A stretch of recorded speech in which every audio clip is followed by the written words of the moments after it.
We are live.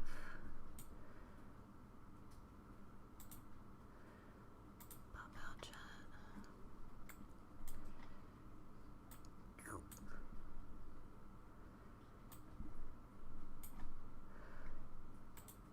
Okay. Hey everybody, just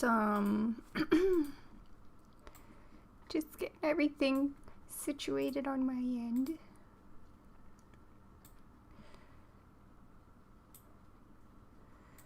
Okay, hey everybody. Sorry, I'm just like, the first 5 minutes of these things are crazy.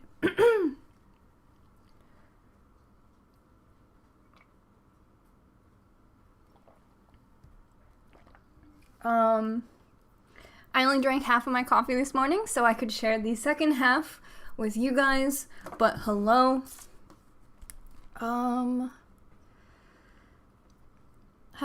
Let me put this on Twitter or something. Ooh.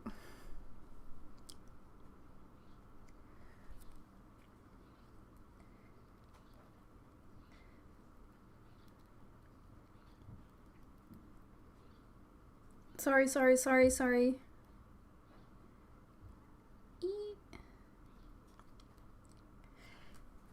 Hey everybody, it is Qcknd. My name is Qcknd, if you are just joining us, which I doubt.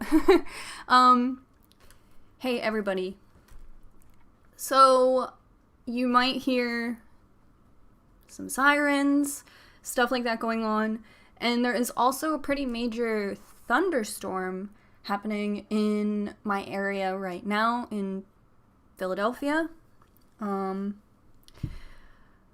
So if the stream goes out, I'm super sorry. I did have my power go flicker on and off this morning, but it seems like everything is cool. We're doing totally okay in our area. So I guess I wanted to come on here and kind of talk about that a little bit.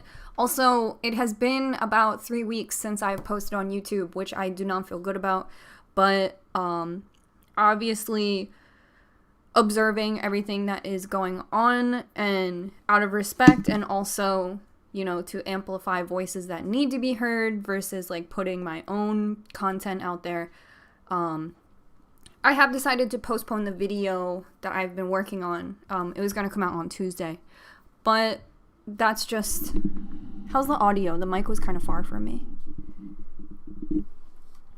Yeah, I see some people say that they're missing the content, but they understand, and that's how I feel. And I also, haven't had too many opportunities, in all honesty, to like really sit down at my computer and like edit. So there's that. I mean, I was really excited to post my video today, but I'm not trying to sound, yesterday. But obviously that is much more important.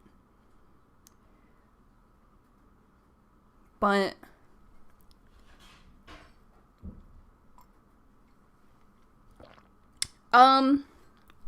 people are asking if we're okay. Everything, we're really lucky. I mean, everything's kind of fine. So there's a lot of changes in the city that like we have seamlessly adapted to.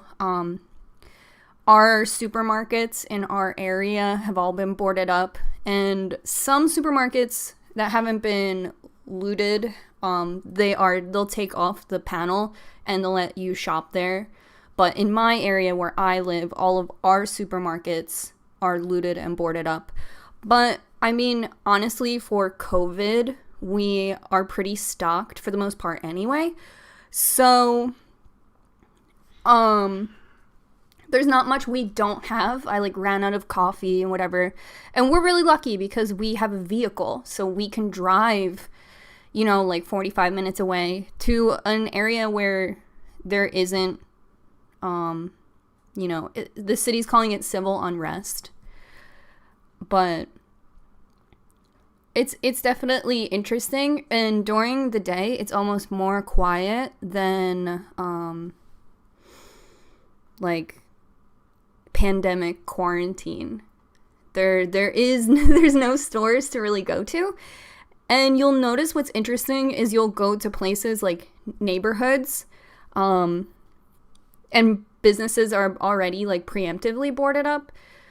And even up until yesterday, businesses were boarding up for the very first time. So you're kind of like, oh, this building is boarding up today? Didn't everything happen Saturday? So I think, I don't really know as I told somebody earlier, it's hard to pick a pattern, like pull a pattern from this and see what's happening. You can't be like, well, this happened yesterday and then this will happen tomorrow and then naturally like this will happen. Like that's not the case. Sorry, I have a lot of sunburn on my face and on the back of my hands. If I look really oily, I have like aloe and my hair is like drinking it up. I might take my hair out of a ponytail for a second. My dad owns a small business and he was talking to me about how nervous he is and how he had to start boarding up yesterday. Yeah, definitely. I would say you would think that there would be a pattern to like not go after small businesses, but I guess I don't know. So I wasn't going to make like an announcement about it because I really couldn't figure out how to say it in a way where I was only talking to you guys. And that has been hard because I've tried to tweet like things here and there, but they get picked up in like the algorithm from like keywords, even when I'm not using hashtags. And people like not in my community, people I don't want to talk to will like pick up these tweets. So I just end up deleting them. But my P.O. box got looted, and it is, although it's like a franchisee, the people who own it, it's their whole family that works there, and it's like a black family, and they got looted. So they contacted me, and I went over there, to like help clean up and do whatever. I also had a box of gloves and a box of masks, so I went over there to help them out and give them some extra stuff. But you would think that, the small businesses and stuff like that would be like off limits. But I guess, because it's like civil unrest, there is no, there's no rules. You know what I mean? So I was going to post like if you had sent me anything in the last like week or so, or even if you had sent me anything recently, because with the quarantine and stuff, mail is moving really slow. I wanted to put something out there that, like, if you had sent me something, the P.O. box was, like, compromised or whatever. But I really didn't know how to tweet that in just, like, 120 characters or whatever and not be able to explain the nuance. So I just decided against it because I went there and they're okay. And I really love the people who work at my P.O. box. Like, I told them, I was like, I work from home, and sometimes you guys are, like, the only people I ever see, But I didn't want to post, like, oh, my God, my stuff got looted. Like, because that's not how I felt, and I didn't know how to tweet that and express, like, this tone. Like, everything's cool. They said that they're filing like an insurance claim and things stolen get replaced. You know what I mean? I would feel bad if somebody wrote me a letter or sent me something personal because insurance couldn't replace something like that. The brand deals I'm working with, like that, we'll figure that out. Okay. I can get another fucking Clarisonic, like no big deal. But they said, they're taking care of everything and, they leased the building, so, the landlord was there to fix the window, and it was funny. They said that, like, not to, like, air out their business, but they said the one girl was like, yeah, they stole a box of returns, like, returns to Amazon, and if you've ever seen any of those, like, CNBC videos that are like, what does Amazon do with all of its returns? And it's just, like, this big fucking fire pile that they make. Because if you return something to Amazon, they just, like, throw it out. It ends up in a landfill.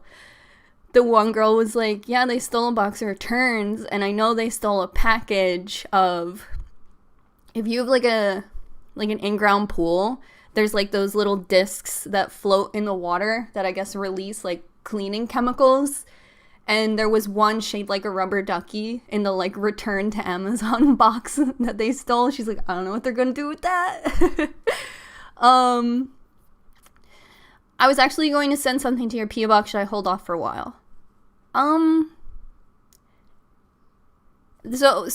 Like from what I know, they have, like I said, their landlord came and boarded up the window and stuff like that. And I have since received a notification from them that I did get a package. So I can say that they've rebuilt and they're moving on. But it's really up to you and what you are comfortable with. Because like I said, like, I can't figure out a pattern to this. We are just, taking it day by day and like being where we need to be and stuff like that. So, hey, what are we talking about? So right now we're just kind of hanging out. I live in Philadelphia, so I'm just kind of talking about what I've seen in Philadelphia so far. And that's kind of just pretty casual. I haven't posted in like 2 weeks, and although I am observing I don't want to sound like a hypocrite, but I am observing silence on social media in a way to amplify voices, like not posting fucking selfies and stuff like that.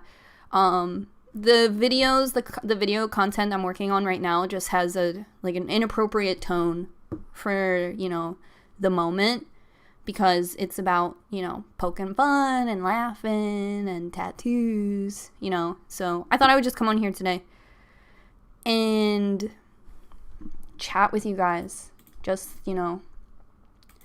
as people, as a young person, hashtag young person living in Philadelphia.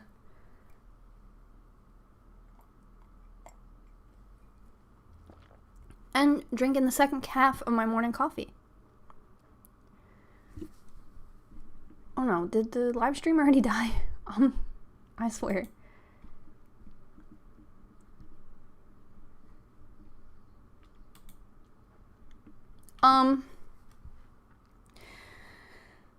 So that's what's going on here.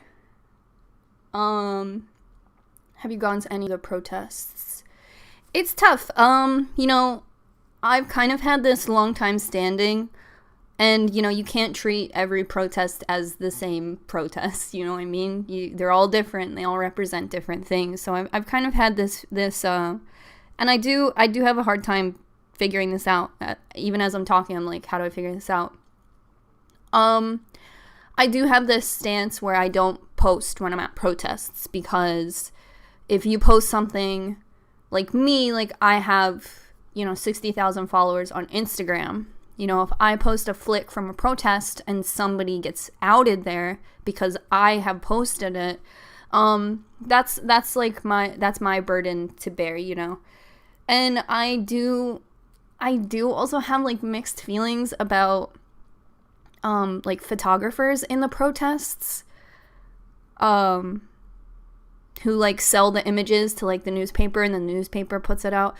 And I'm not a super educated mind, so I have a hard time voicing these feelings I have and figuring out concrete stances on them, because I'm okay, I have a little feeling, but how do I put this feeling into words, and how do I work out this feeling into something tangible and literary, because I'm a pee-pee poo-poo brain. But when I see a photographer photographing us in the protests, and then he sells the pictures to the newspaper, that makes me feel feelings. So, do you have any local Black artists you can plug? All Cap Studio, they are a really cool brand. I did a video on Valentine's Day where I really wanted an All Cap Studio bag. So I found a damaged one and fixed it and replaced it and spruced it up. Ever since, All Cap Studio has been super cool. They hit me up just to say hey. They check in on me all the time, and just they are Black owned, and I love what they're doing. I have one of their shirts right here. It's streetwear, so it sells out pretty quickly. But even if you want to follow them on Instagram, here's their website. If anyone saw the Valentine's Day video I made and can, you know, talk about that bag, or at least be like, if you saw that bag, I really like that bag, so they're local and have my heart. My chat isn't updating, which is weird. Oh, let's see. I wonder if it's because of what I'm talking about.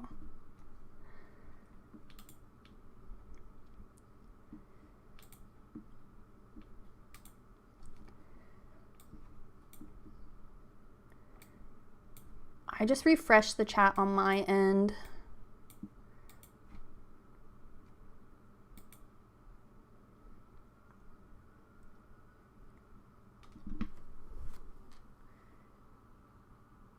I've heard this from other streamers. Even the person streaming sometimes has to refresh to see chat. Okay, I just refreshed. The internet has been kind of off in my city for the last few days. People might just need to refresh. Okay, if you're having trouble refresh on your end as well, hopefully that'll help.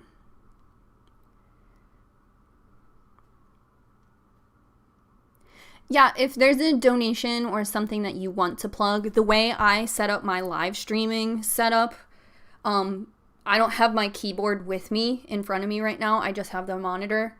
So, you know, if somebody like acts up in the chat, that's why you'll see me like come over here to fix it. But if you want to plug that, or else I would type all caps studio in the chat so we could click on it. But asking if I've been to protests, like I said, like I've just always kind of been conflicted about what I should say and if I should disclose my participation. Obviously I've been going to them, and it's kind of just like if I want to post about it. But I see other major influencers posting about it, and even like, I don't know. I have this conversation with Valonius sometimes. He's another smaller, like same kind of subscriber count as me creator on YouTube. And you do like, you can go into a crowd and like be like recognized or whatever, but we're smaller creators, so we don't have the same protections as larger creators. So I do worry about that. Like, and I'm not coming after like Nikita Dragon, but Nikita's been going to all the protests and posting about it online. But I just wonder like if she's there by herself or with a lot of people or like security, you know what I mean? She's huge though, so like apples and oranges. But I do go by myself, you know, and that can be really scary. But probably I could figure out something like posting afterwards, like when I get home. And also any information I get, I try to aggregate to other people in Philadelphia who are amplifying like a huge message. Like I have a couple friends who are just like nonstop posting whatever they can. So any information I personally get, I give to them. I think it's in better hands that way. And, you know, I also worry about posting false information to thousands of people, because I personally am getting my news from Twitter, and there's a big conversation to be had about getting your news from Twitter, but for me, I'm getting it from people my age on the ground, like there. So I do get it. I do worry that I could find out something and it might not be right, you know? And even like at the protests, you hear people shouting things that you recognize from Twitter, and you're like, okay, I hope that's true. You know what I mean? I mean, that sounds kind of vague, but I don't know if it's necessarily safe to post about it given what's going on with DC and protesters. Yes, and the thing is, like, I don't know, if I give myself up, does it mean I can't go tomorrow? You know what I mean? So I'm figuring this out as I go, and I don't always know. Also, keeping the identities of the protesters safe is obviously a big thing as well. Yeah, I'm friends with this photographer, Phoebe Mo, on Instagram, and she's great. She's also like a Black creator, if you want to follow her. She organizes, if you guys remember the poetry reading I did a couple of years ago, she organized that. She organizes these really cool, like, women first kind of movements in the city. And she said that, she posted this whole thing about photographers coming into the movement and taking pictures of protesters, but they're not in the protests, they're not there to protest. They're there to capture an image that they'll sell to the newspaper. So that feels a little icky to me. But then you also want your friends and people who do give a shit about the movement and are there for the right reasons and are Black creators who are capturing these very powerful images. You do want them there, but they are in the mindset to protect protesters as well. I've seen a couple people offering to develop film and blur out images of protesters and sharing apps to blur out people. So, I don't know. I think for those who think attending protests might be perceived as performative, remember that it's bigger than you. If anyone calls you performative, then they need to do self-reflection. Yeah. It sucks because I hate to feel vulnerable right now because I feel like that's not fair. For me to feel vulnerable. So I do feel guilty in that way, and here I'm even talking about myself. Blech. But I do feel guilty because I'm like, well, am I doing this? Am I doing that? Am I virtue signaling, which seems disingenuous? Am I not doing enough publicly? Does that, minimize what I do privately? So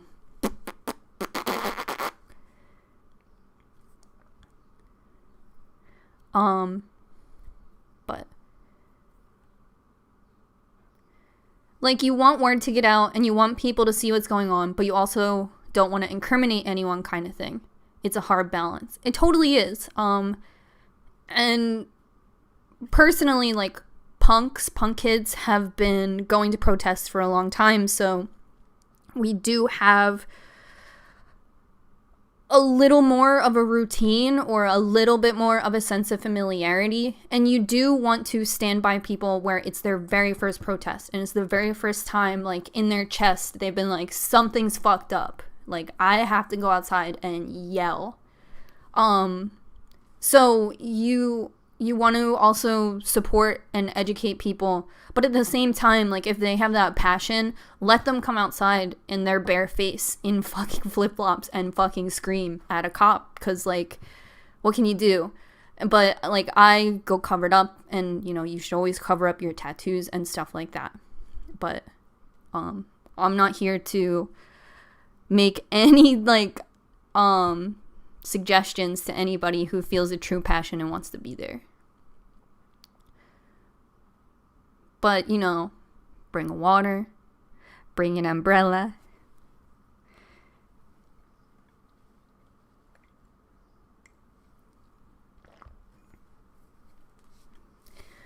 Are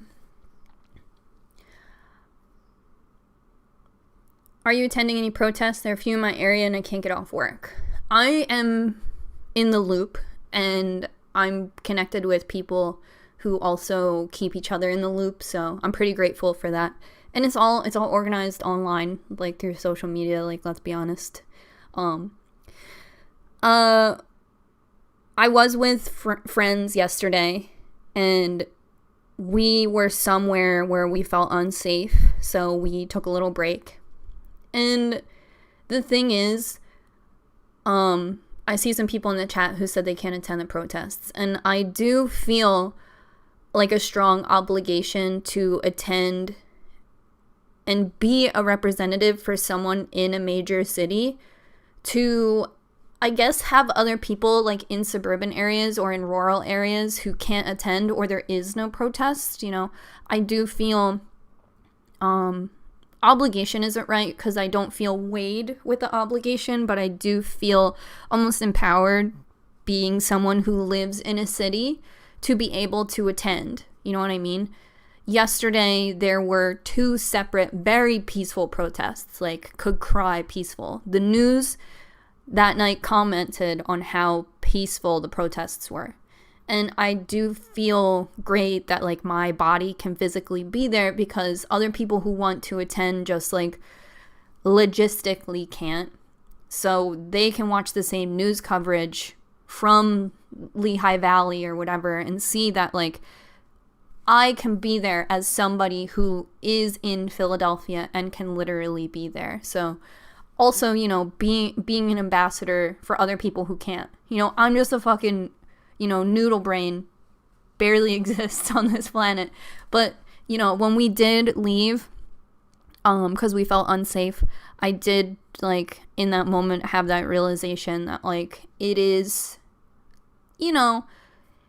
our duty to be there for people who can't. You know what I mean?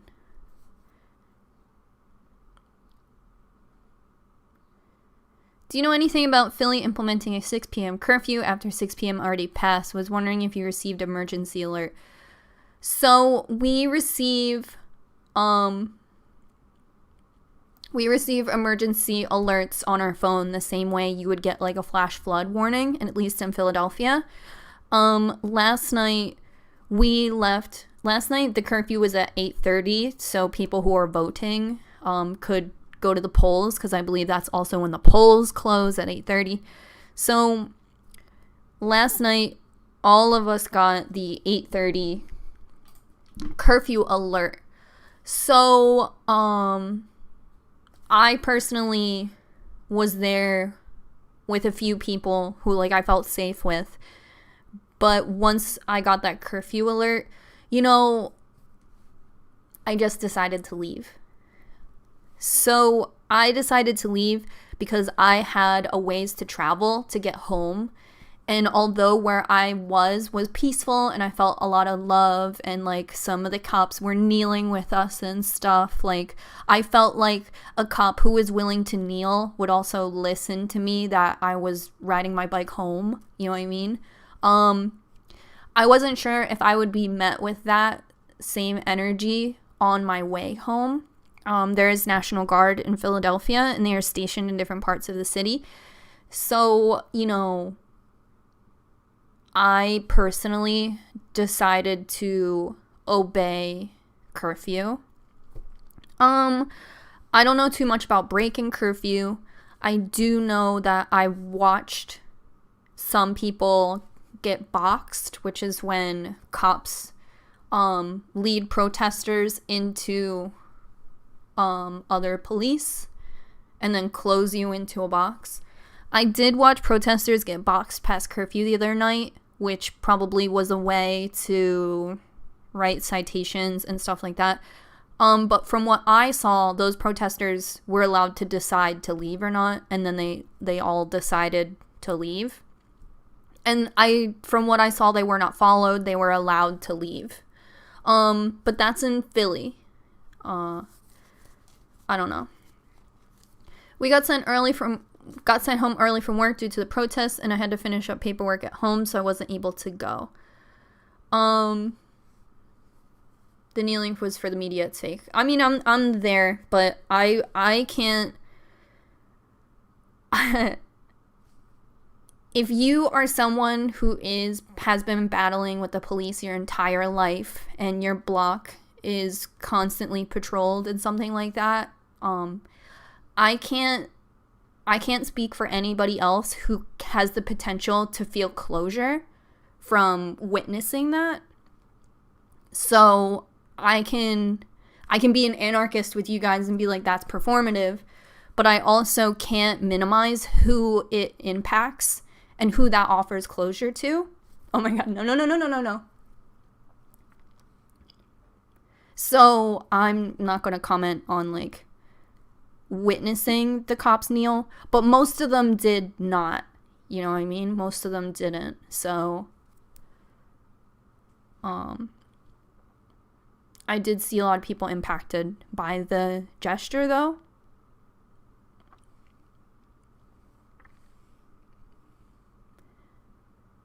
I've never protested before. I'd like to, but I'm anxious about COVID and getting hurt, but I do want to. Things in Ontario haven't opened back up yet.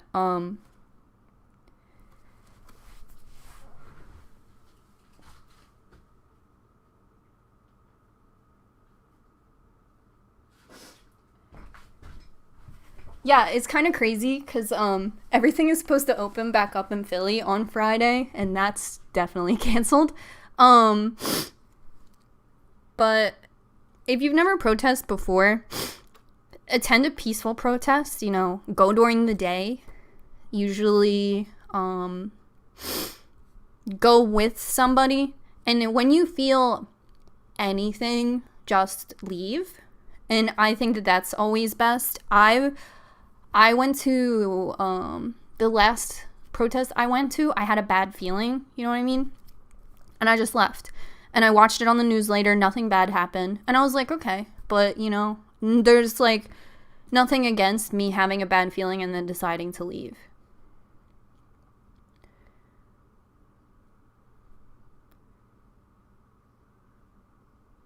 If you're uncomfortable protesting, you can always show up early and donate water and food and hang out a little and gauge your comfort. Absolutely. Even yesterday, a team of like punks came and brought us all water and snacks, like bags of chips, and then left. So you could assume that they were going to other protests because they do keep us small. Yesterday there were two different protests and they kept moving us away from each other so we wouldn't come together. But do you think COVID cases will spike after the protests? Personally, I mean, I don't know. I don't know. It's tough to think about. But I go with a mask. And it's a great excuse for all of us to be wearing masks, which is really great because, you know, some cities it's illegal to wear masks. So the fact that we're all encouraged to at the protest, I think is it benefits our safety as well. But I don't know. Protesters are encouraged to get tested. But I do know that the testing centers at least are closed. I don't know if today they are closed, but I did see that CVS was offering testing, but all the CVS that I know of have also been looted, so they are not offering testing right now. But I'm personally going to get tested once I figure out how, you know what I mean? Maybe going like an hour away to a CVS that is still offering testing, but they are encouraging, if you've been to a protest, to get tested and self-isolate. And once I can, like, say that I'm not protesting anymore, I'm going to quarantine for 14 days.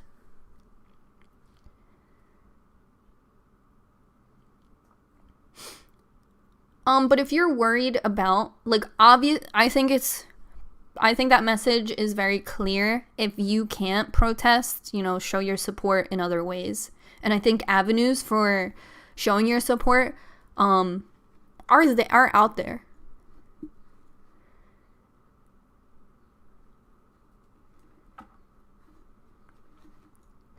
I think the commercialization of BLM, Black Lives Movement, is about to happen. I just received an email from DoorDash about them supporting the movement in their own way. Do you think comps should advertise the support efforts? I think that I was actually having this thought earlier because I was receiving emails that are like really vague, like "we hear you." I think that companies, they do it. I think some companies, like, hashtag not all companies, I think that some people do have genuine intentions, and then I think other companies do it to save face. You know, they get backlash online, like At Wendy's, where are you've been awfully silent, you know what I mean? I actually a little bit hate it. Like, I hate when companies all like around the same 3 days will all make their announcements. However, I did see some companies speaking out, and I did look in the comments and saw that there was genuine support. For example, like Hot Topic posted something, and all the comments are like, I work for this company, so glad that you are saying something. So I do have mixed opinions, like mixed feelings on it, and I think it's case by case. You know, DoorDash, I'm not sure, but when it is like a younger company and they have a younger audience who can benefit from them speaking out on social media, like if they were having like a 50% off with the use code BLM, like, no, that's fucked up. But PacSun sent out, and it was actually pretty good.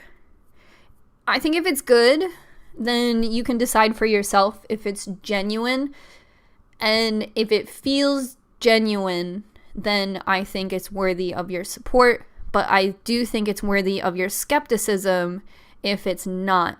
Like, what I got one from Best Buy earlier, and there goes my opportunity to have a sponsorship with Best Buy. What did I get? But I also think that companies that are still posting like everything's good, nothing going on here, I think that deserves your skepticism as well. At least I feel that way. It's your life to navigate, of course. You know what? Did I delete the Best Buy email? Oh my god, I was like, no.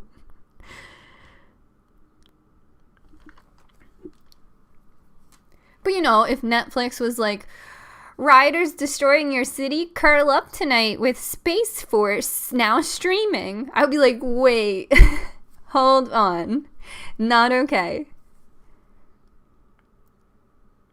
A lot of people have also been linking to a lot of really good Black-owned businesses, which I really appreciate. Yes, I really appreciate that. I saw like Black-owned restaurants, and then I saw like an even more in-depth like vegan Black-owned restaurants, and I was like, yes! What's that one place I went to in Baltimore? I go there every time now. So good.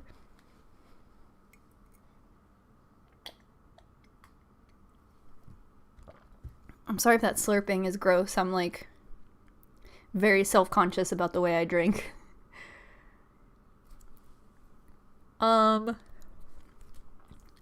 I mentioned earlier in this live stream that I am a part of like a network that is keeping me in the loop, and she did tell me to tell everybody to not order Uber Eats past curfew because some of the people are on bikes, and there has been instances of people being pulled over.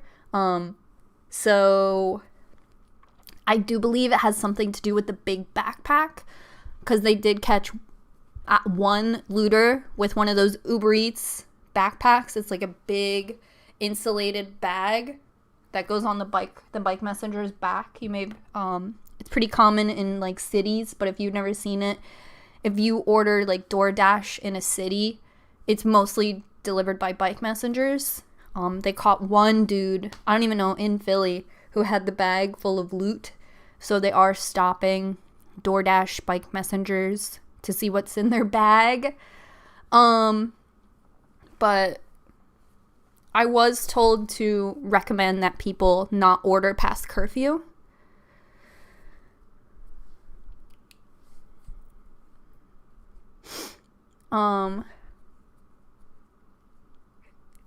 Communities Unite Against Police Brutality is my charity of choice. T.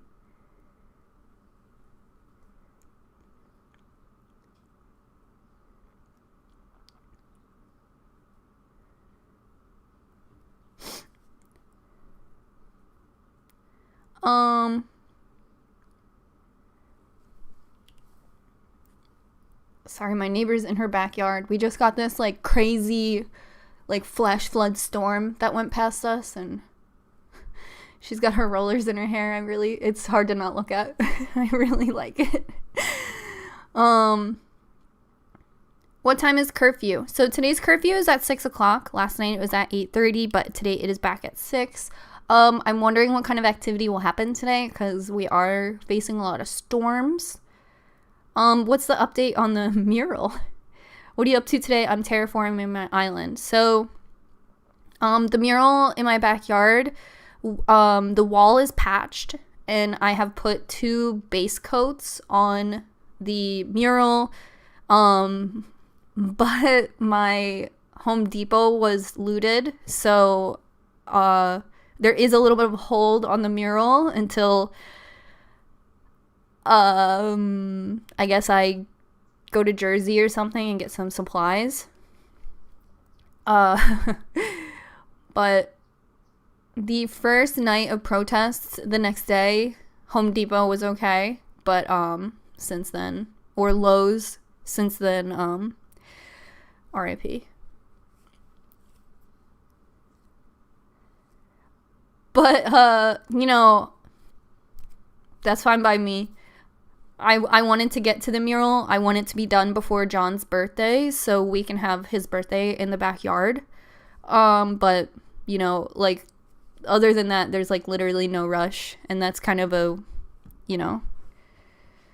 tentative goal anyway. It's also Olive's birthday, so at least if it's done by Olive's birthday.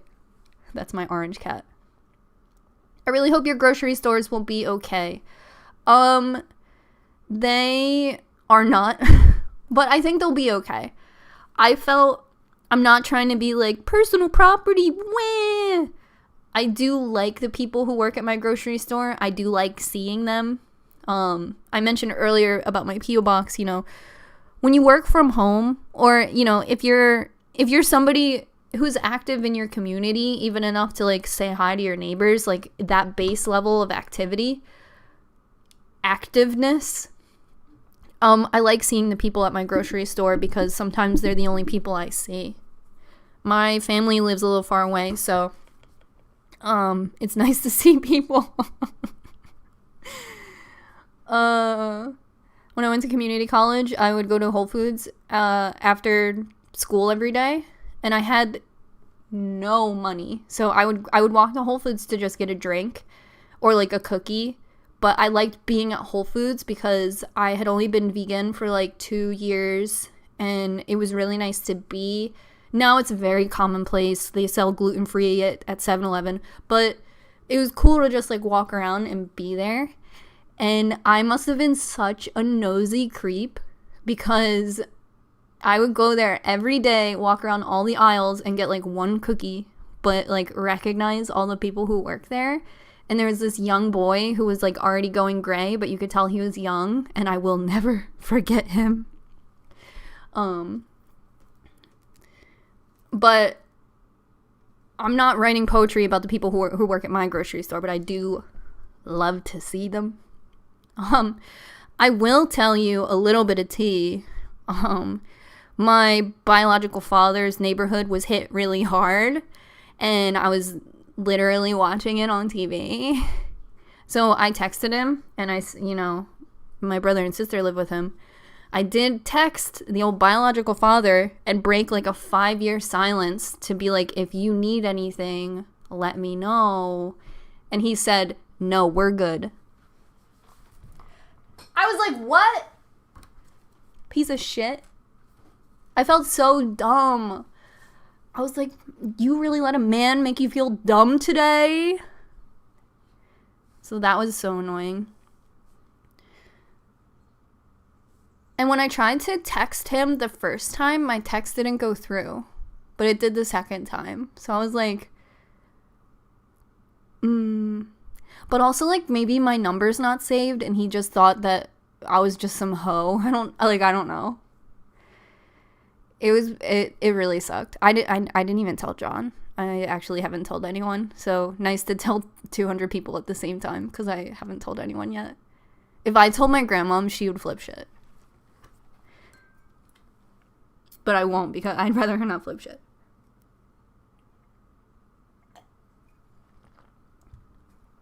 But Don't let it change your kind heart. Yeah, I mean, we have a truck, and our neighborhood is affected by everything, but his neighborhood was, like, in the throes, so I just thought I'd hit him up. But he has a small pee-pee.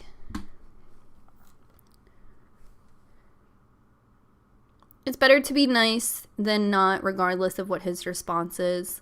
I think the last time I reached out to him on some I'm a nice person shit, I did tell my grandma about it and she was pissed. Like her approach on all this is, you always know he's going to say the mean thing. But he's got no Wawa to go to. His loss. Don't feel bad for wanting to be nice.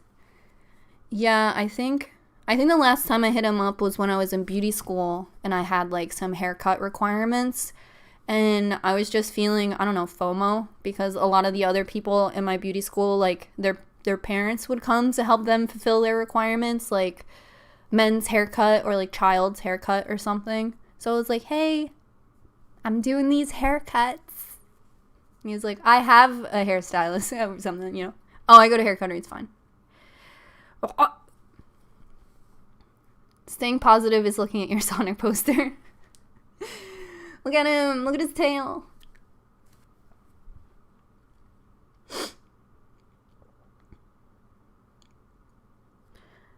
Okay, I need help. Do people like balloons for their birthday? I'm wondering if I should send a friend balloons for her birthday. I already bought her a kit of wine and some jams.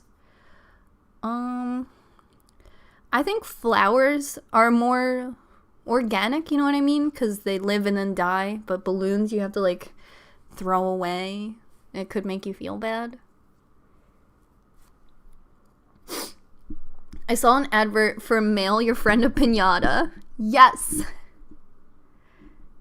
Edible arrangement. High voltage tattoo in LA. Qcknd's tattoo shop is next door to an edible arrangement, and I die. We have a helium shortage, so I'm anti-balloon. I'm also anti-balloon. Somebody hit me up and they were like, hey, I'm like a local artisan in your area and I'm a balloon artist. I would love to collab. And I was like, no, I can't say yes. Are you still watching LA Inc? I have watched it to its capacity, to my literal capacity. I can't watch it anymore. You can also mail someone a potato. Make Mary a moderator. Balloon collab. What happens when the helium runs out? I didn't know of this. So helium is used a lot in, like, medical supplies, medical things. So there is a shortage of it, and it's really crazy that it is like a finite resource that we depend on and have integrated into a lot of our life, and then we waste a ton of it with balloons.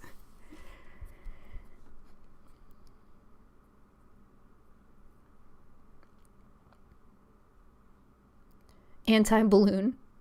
Okay. We're coming for balloons in the chat. But no diss to the original question.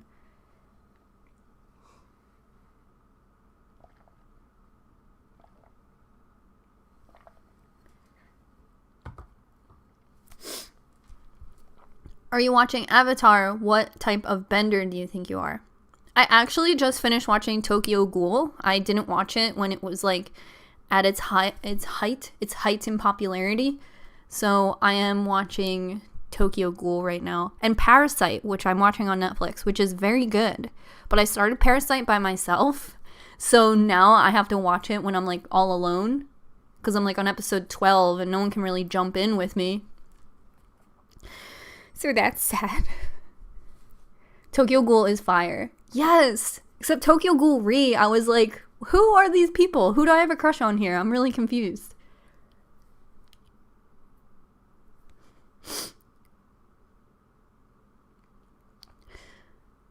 So, So sorry to ask because I've tweeted you, not trying to be obnoxious or spam you, but wondering if you were doing any channel member vids soon.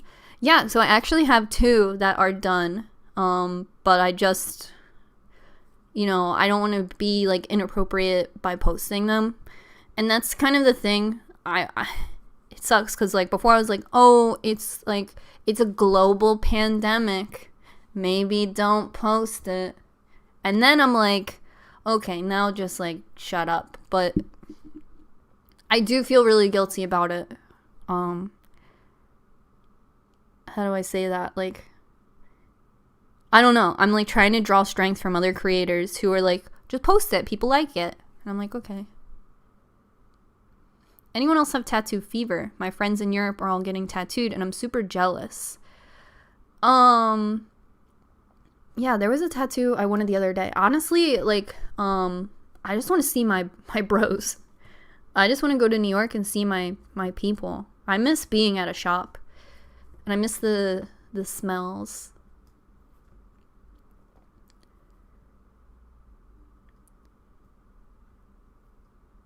I just want to get tattooed, but yeah, everywhere is closed.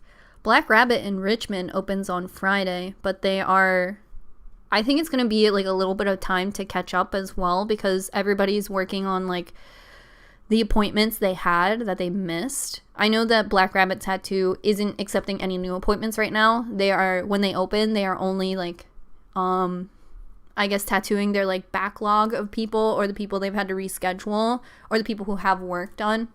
Like people who are in the middle of their back pieces and stuff. We have a lot of shops open in Pittsburgh. Yeah, Philadelphia is supposed to go into yellow phase on Friday. I don't know if they will, but we're supposed to go into yellow phase on Friday. And it's not until green phase where salons and tattoo shops and gyms can open again. So yellow phase is restaurants that have outdoor seating can open. And I don't know what else that entails. Some spots are just open though. Like I saw one of the big debates about opening back up was that Walmart could be open or like Lowe's could be open and they sell flowers and stuff like that, like gardening. But small shops that do flowers and gardening weren't allowed to be open. There's this flower shop, no snitching that I know of, that just opened up anyway. They were like, fuck it. And they have not been closed. So I think like if you hold it down and you institute your own social distancing and no one gets sick at your shop, like fuck it. Even with curfew, we did sneak out past curfew the other night just to like see what we could see. And we were met with like a wall of police. And I was like, back home. But we did see walking around that there was like some corner like pizza shops still open past curfew and still open through COVID. It's a big city. It's a huge city. So I don't know. People hold it down for their neighborhood. You accept the risk if you go. They accept the risk serving you, and that's just how it goes. But I don't know what the yellow phase versus the current phase even is.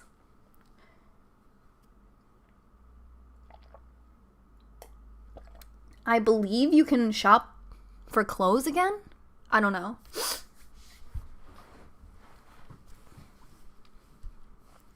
Movie theaters are a cesspool to begin with. They never clean those seats. Yeah. I liked going to the movies though because Qcknd would host Ghibli Fest where you would go to movie theaters once a month and see like a nice Japanese animated film. And I did love that. The last movie I saw was Tokyo Godfathers, and I really, really recommend it. My local thrift store just opened. Whoa. That's nuts.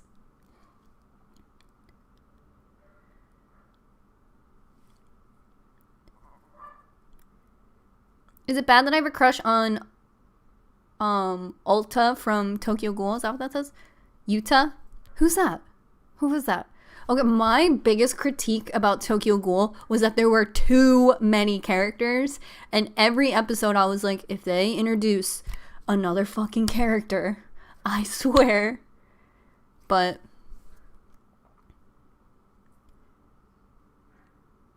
we're in the yellow phase now, and our mall is still closed. We have like one clothing shop that I know that is open in Pittsburgh.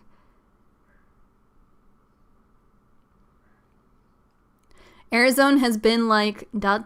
fully open for like 2 weeks. I'm fucking crying. Have you watched the movie Green Room? I don't think so.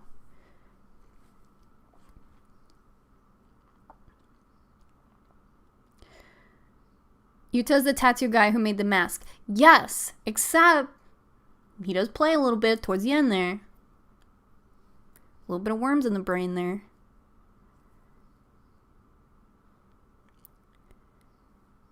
Akira is a must watch. Yes. So I haven't seen Akira in like the last 4 or 5 years. So I really want to rewatch it. And it's like that one movie where if you're talking to like a hardcore anime fan or just like someone who wants to let you know that like they're cool, like they're in it. Like if you are ever like, do you want to watch Akira? People are always like, I've seen Akira. And I feel like I keep getting met with that. So I want to have my own movie night with like just me. So I watch Akira. I bought some sort of like special edition version of it, like physically, like on DVD. And I'm just like, fucking like, let me watch it. Everybody's always like, oh no, I've seen Akira. And I'm like, no, maybe I should just ask you if we can hang out. But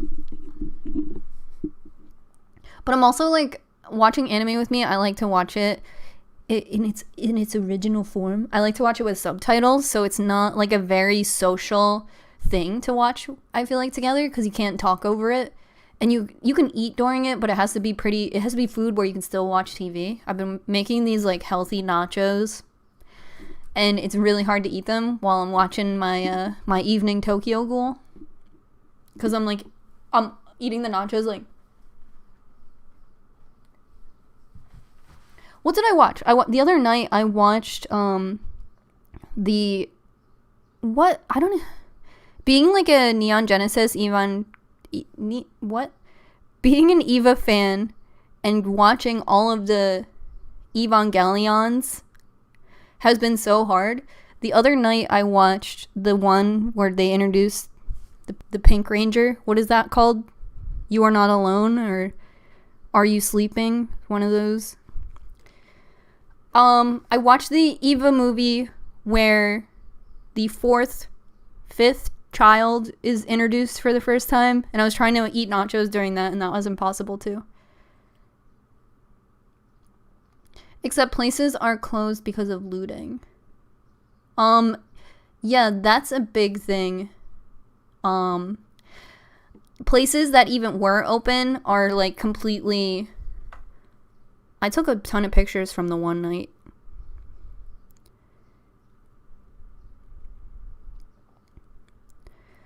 So even like if Target would have been open, it's boarded up.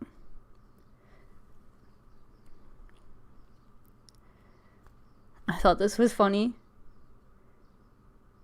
Bezos was like, "Wait, close the door."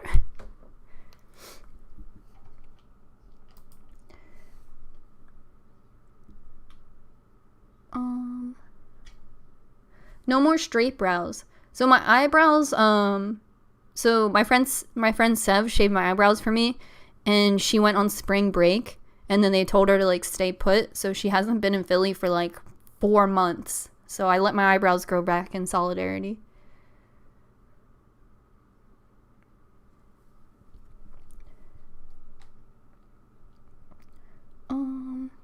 Fuck Target and Whole Foods anyway. Yeah, I know, but Target has like a pharmacy and stuff like that, so you know, that can be tough for people who need medicine.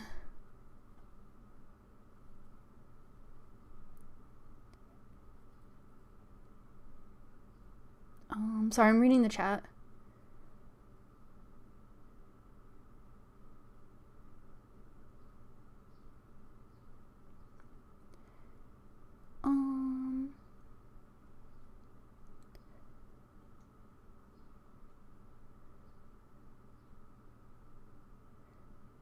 Basically, I live in Frankfurt and they're blowing up shit around here too. Steady hearing the explosions, sirens, and helicopters. Yeah, so I couldn't sleep the other night. Like, literally awake for 24 hours, which, you know, was cute in my early 20s, but now I'm like, if I don't sleep, my organs will shut down. But walk us through these nachos. So, the other night I couldn't sleep because there was all these explosions in the city, and it is people putting dynamite in an ATM, and then they run away and it explodes. And ATMs are, you know, built to be strong structures, so sometimes they have to blow them up a couple times. But after you make a giant explosion, you need to leave for a few hours. So all throughout the city, we kept hearing these huge explosions. And they're really loud. Like, my cat is, like, Olive was growling. And I was like, who made my cat growl, first of all? But, Philly explosion started trending, and ATM started trending. ATM was number one trending, but it was like 3 a.m. So like, so I tweeted, I was like, you guys are really sleeping through all these ATM explosions. And all these like people, like conspiracy theorists, started commenting and adding me in all of this stuff. And they were like, no, it's like military police dropping sound bombs from airplanes. I was like, no, it's not. It's the ATM. The police, the fire department is here putting the ATM fire out. Like, they're right there. But I'm not gonna fucking take the bait and post a photo. Like, no. Like, I'm not doxing myself because you, like, think that.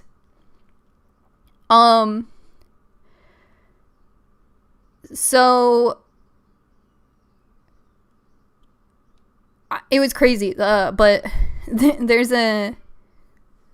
Hey, I'm upstairs! You got sent home?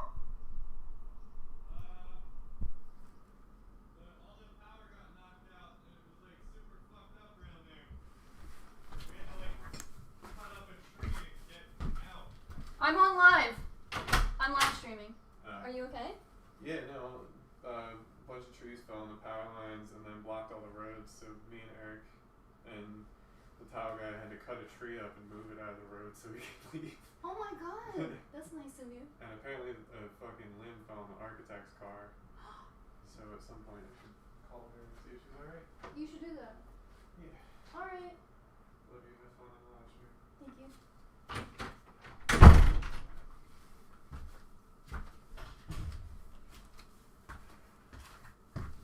Sorry about that. John is home. John, a lot of places in Philly, because of civil unrest, a lot of places are closed. And so in John's company, they just have them working out of the city boundary. But he said that a tree fell on the road they were working near. So all the guys, like the construction guys, came and cut the tree up so traffic could keep coming through. I love this eavesdropping moment. Yeah, is the mic that good? I didn't want to, like, yell. What was I talking about before?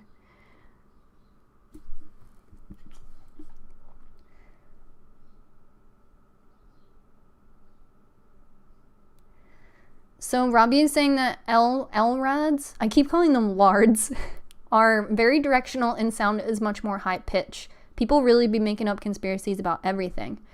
So, a couple of the ATMs, and it's a sin because there's like ATMs on the street, and then there's ATMs inside of delis. So I know in Fairmount, I saw it on the news this morning, someone went into the deli to blow up the ATM. But there's a few ATMs that they got, and then I kept hearing them trying to get this one ATM. And I heard from locals that the ATM was actually broken anyway and like hasn't been able to be used for years. So I was like, just fucking get rid of it. But the fire department, last I saw, was taking care of that ATM. But the conspiracy is like, oh, how are these looters getting dynamite? And I'm like, I don't know, man. Just like, what are you doing? I feel bad for local shop owners. Yeah,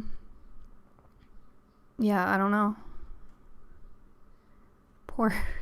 I'm thinking of, John did say that the architect on the job site, a tree fell on her car.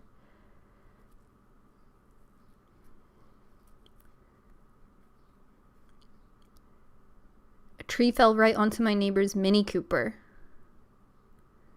Dynamite is actually super easy to get everywhere. I don't think I should say that out loud on my stream.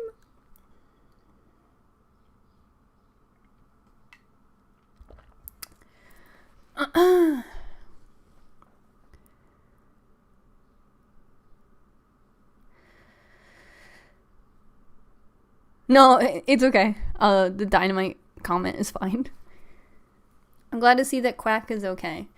Yeah, we're holding it down here. I mean, life is like a little more limited because all of our stores are closed, but the lifestyle hasn't really shifted too much because most of the stores were closed anyway.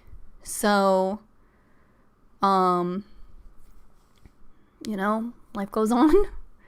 And we have supplies at our house, so we're not out of anything, you know what I mean?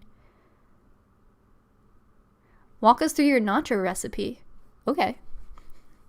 I actually contacted a brand who sells really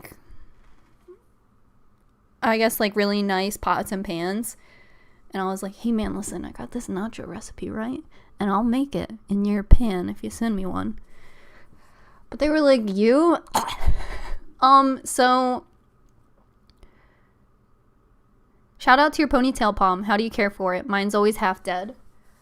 It's kind of humid in this back room, so I think he just vibes out here. But I don't know. He could die any minute. Sometimes my plants will be fine and then in 24 hours be 100% dead.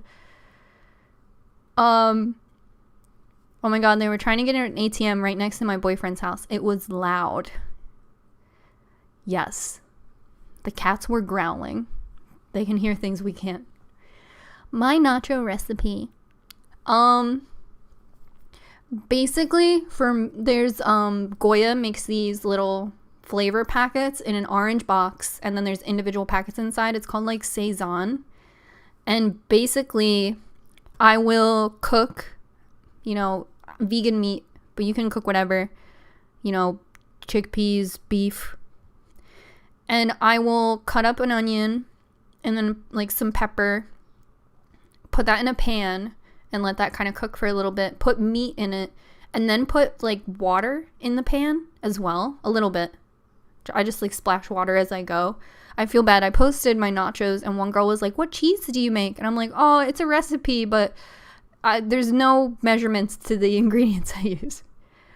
And then once I put the Saison in the water, it makes the meat bright red and flavorful. And then once that's cooked, I'll just put it on chips and then add black beans and other stuff I like.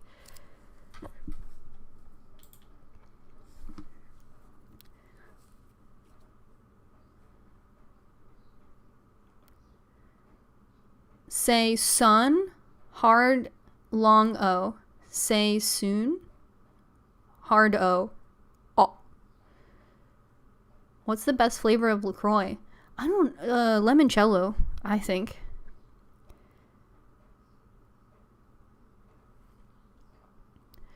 But, and then I use a nacho cheese recipe that I make myself, which is just soy milk, nutritional yeast, soy sauce, onion powder, a little bit of butter, and then I cook that over the stove until it's kind of thick, and then I put it on the nachos to get the chips wet. It's good. Do an updated Animal Crossing New Horizons tour. You guys are gonna hate me. I have 2 Animal Crossing videos that are done that I haven't put out, and I feel every day I'm not putting them out, they're losing relevancy, but I'm just I don't know. Say Zun, say Zon. Sass Zone. Much love from the Philippines. Hey. Much love back to you.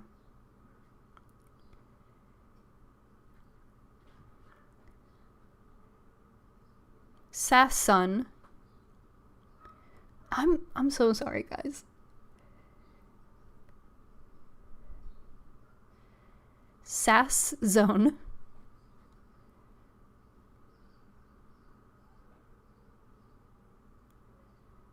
How did you get into the plant hobby?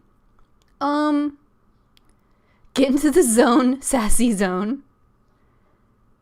Says on. I just started buying plants, and I've killed hundreds of dollars worth of plants, but I just keep buying them because I like them. And,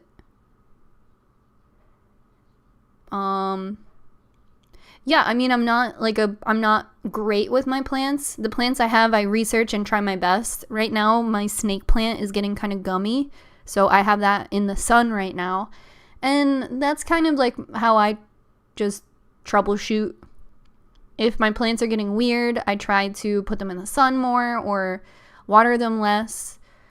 And I kill a lot of plants, but that's how it goes. I've killed hundreds of dollars worth of plants. That plant needs oxygen. Well, she's in the backyard right now. At least you tried.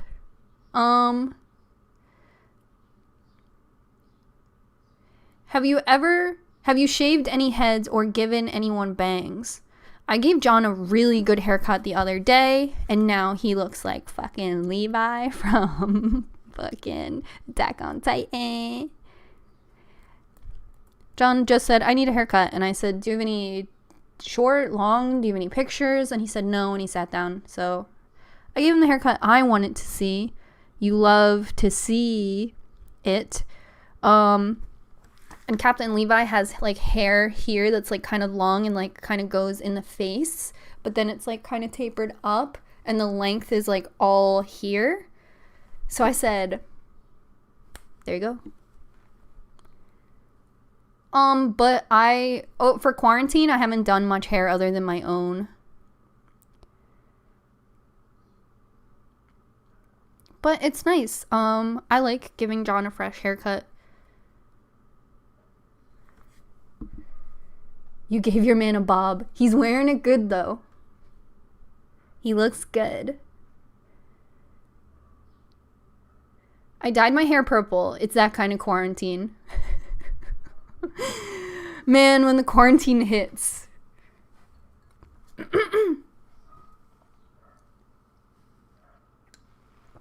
I have a Chelsea cut with 4B hair. My stylist was dubious, but it looks great when he was done. I like that. Honestly, I would love to see it. We call it the Frang, Afro Bang. I love it.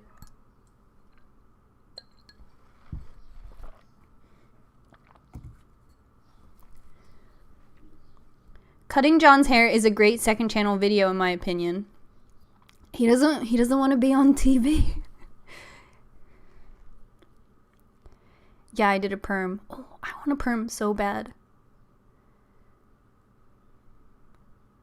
I just saw this live in recommendations. I'm really confused why you're talking about plants. Thank you for clicking on this live. We're just talking about life and how it comes at us. First time watcher enjoying your live. Thank you. That is quite a plunge. Thank you for joining us. If you want to subscribe, give it a shot.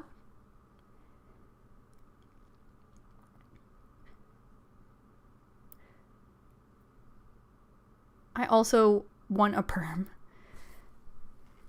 Maybe my neighbor with the rollers would help me with a perm. I doubt it.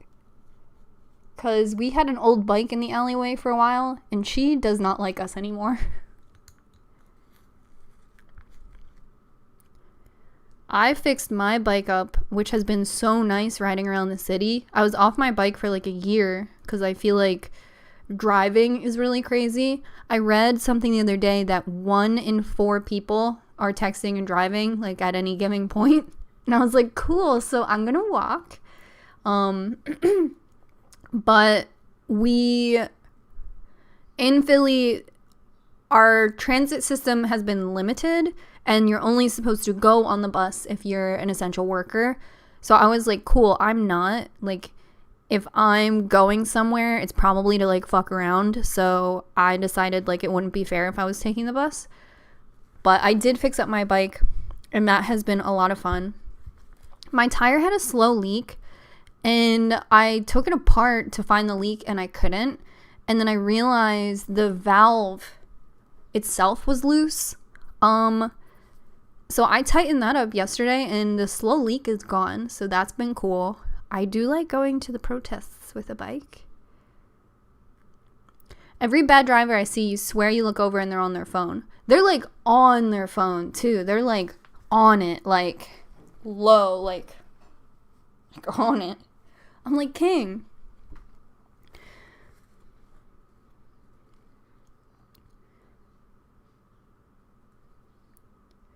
Bro, that poster in the background. Full speed ahead. Last time I rode my bike, I was struggling so much on a hill that an actual good bike guy started cheering me on.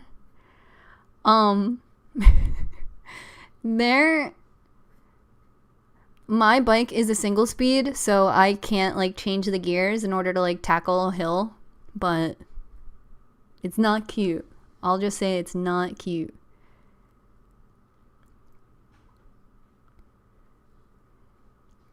Sonic, our Lord and Savior.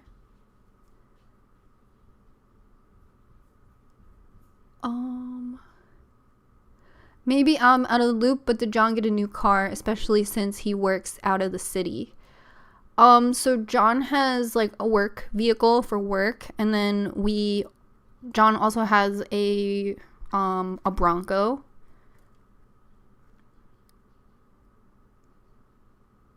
I live in Manayunk, which is one giant hill. Oh my god, R.I.P.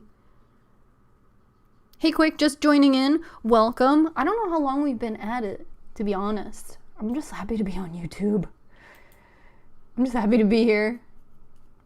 Oh, I lost the chat. Here it is. What's been the worst injury you've ever had? I was hit by a car a couple years ago. I don't know. I wasn't super hurt. I actually got pretty hurt when we got in that car accident a few years ago. We were driving, and this car, the guy was texting, and he didn't even like tap on the brakes. He just like tucked his car under our truck bed. I slammed my head pretty hard on the dash. I was chill for like in the moment, but then my eye twitched for like 8 months. So I don't know what was wrong, but it worked itself out. This is the most interaction I've had with multiple people. I appreciate this stream. I'm glad you're here. Have you thought about starting a small garden in your backyard? So I don't know how much I should show, because I don't want to spoil it, because I am making a video. But there will be garden. Most backyards in Philadelphia and probably other cities are just like a concrete plot that is just there. So because our backyard, we had to dig up our backyard for the plumbing of the house, because the house was just a show. There was nothing there.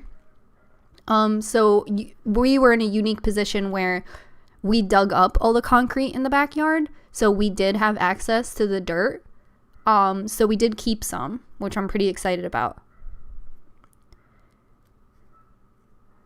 If there was an ASMR funeral for the old Bronco, then I demand a new Bronco birthday party. I feel bad about involving the new Bronco into my like online presence, just because we all were so invested in the old Bronco, and I just felt so bad when that Bronco was totaled. And I mean, I the Bronco we have now is really, really, really special, and it's really cool. And we did the same thing. We drove out to South Carolina to get it because, you know, if I live on the East Coast where there's like a lot of rain and a lot of snow, and they salt the roads for the snow, and that salt erodes at a lot of cars. So if you go kind of like mid America, what is the term for like the Midwest?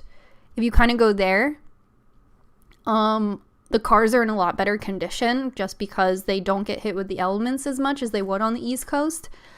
So we found a guy in South Carolina who was selling this insane Bronco. And actually, I haven't talked about it a lot because it needed so much work, that, not that I don't have faith in John's ability to, like his mechanical ability. I don't have any doubt in that, but I'm a child of Tumblr. So I'm always like, baby, you know, you're not giving up if it's too hard, but don't push yourself too hard. You know, you did a lot. You've done a great job already. So I'm probably not a great cheerleader for him being so fucking neutral. But in the beginning, the car was really, really, really hard to get working and, you know, passing inspection and stuff like that. And when you would drive in it, like the exhaust would get inside of the vehicle. So I actually, like, I was pretty bratty the first like couple months we had it because I refused to be in it because it would give me a headache to drive in there too long. I was like a big bitch about it, but it's since been fixed and now it is the vehicle we drive. But there was so much drama. I really didn't want, like, I was really scared to get you guys invested in it, in the story of it, because it was like, it was heavy. So cool that I actually caught a live stream. I'm from Sweden. It's my bedtime soon. I'm crying. When did you guys end up going to South Carolina to get the new one? We went last year, so we've had this Bronco for about a year now. I think I talked about being in South Carolina when I was there. Maybe on my way home we talked about it because we were there for like maybe like 4 or 5 days. It's actually when I got these Crocs. I was a very good girl, so John got me Crocs. I was very patient. So John got me Crocs. I was such a good girl. But we went and we actually had the Bronco shipped back to us. So we were able to it was actually really easy to buy the Bronco in that state because there's a lot, it's kind of like there's a lot of rules in Pennsylvania about owning a car and maintaining a car and getting a license for a car and, you know, the title for the car. But in the Carolinas, like, if you want a car, anybody can just give you the car. Like, it's just take it. So when we went there, I think it was like a weekend. So we bought the car and then we had to wait until Monday to have the title put in our name. And the guy didn't even have to come with us. Like, it was really just like, oh yeah, go ahead. And it was like on a piece of paper. And the temporary plates they gave us were just like paper. And it was, okay, go ahead. And it was harder in PA to like then have it re-registered to Pennsylvania plates. It was kind of funny. You think that like you're there and you're like, oh, this is such an easier life here in the Carolinas. We could just pack up and move to the Carolinas. What's the major city there? Sorry, I've got worms on the brain. Whatever the major city was there, we spent the night like getting stuff to eat and like walking around in the city. And it was so clean and new. Like, everything was so brand new. Was it Charleston? So we were there, everything was so new and clean and everyone was so young. And in Philly, it's a very, very, very old city with cobblestones and old ass bells. So we were definitely in Charleston. That's what it was. But it it was so nice. When we were leaving, I was like, we could just move here. We could just pack up and move here. Oh my god, we went to the supermarket and everyone was so nice. Oh man. It was like that episode of 30 Rock where they go to, where do they go? They go to like Ohio, and it's so nice there the whole time. Oh, they go to Cleveland. And they leave New York to go to Cleveland for the weekend, and everybody's so nice. And the lady like approaches Liz Lemon and she's like, oh, I thought you were a model. Oh my god, it was like that. But yeah, we went down there.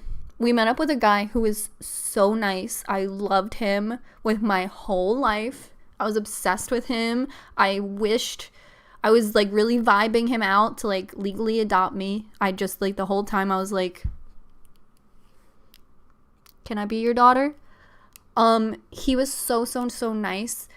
He had bought property in the Carolinas and had got like a little trailer on his land, and he was planning on building a house on the land because his daughters were in college and he had this land for a while.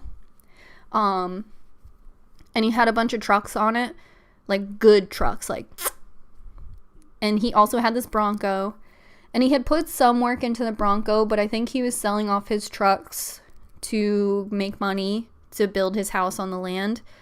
And he was telling us that he has security cameras on his property and that his property kept getting looted and that people were taking parts off of the truck. But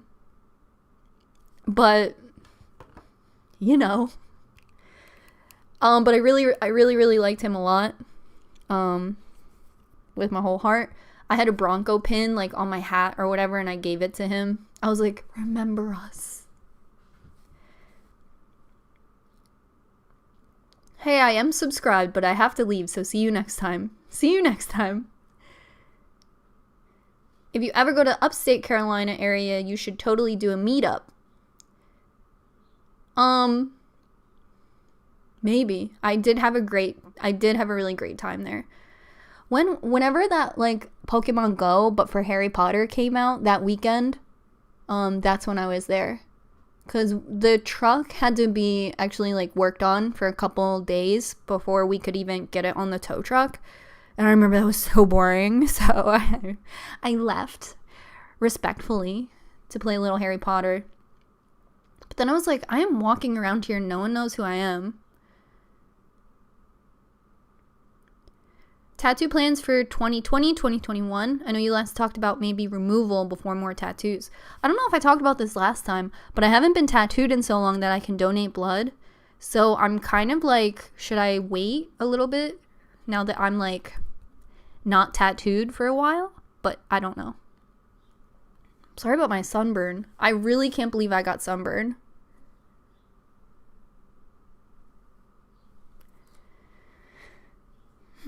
What's your Hogwarts house? Not to be basic, but it's Gryffindor. I don't know what to tell you. I'm from Philly. But I don't know what my tattoo plans. I do want tattoo removal. I know I've talked about that. Have you ever been to Canada or Toronto? No, I don't have a passport. And I was working on getting a passport before quarantine. So I kind of just like absolutely put all those plans on halt because I was like, all right, nobody's going to take me seriously trying to get this passport right now. But I would like to go to Canada. I've been watching all of these like Vice News correspondent stuff. And I know I talked about this, I think, in my last live stream, but I love that they just go places. And I know that sounds very basic. Like, yeah, a lot of people just go places, but I would love to get a passport and maybe just do more trips. Like in my early 20s, I would really just get on a megabus somewhere and be somewhere for the very first time. And that's like still to this day the most traveled I'd ever been. Like I haven't been to Richmond, Virginia in like 7 years, like dead up. So I think I'd love to get back into traveling more, even if it's just like going to Richmond and stuff like that.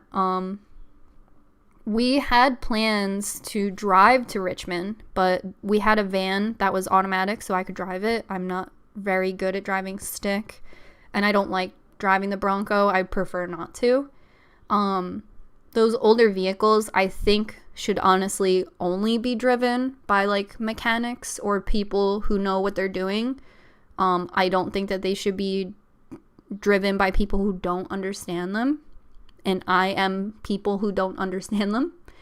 So I don't drive the Bronco. It's not my car. We did have a little vehicle that I could drive for a while, and Sev and I were going to go to Richmond, but since quarantine, we did sell the van, and that's the end. That's the end of that chapter.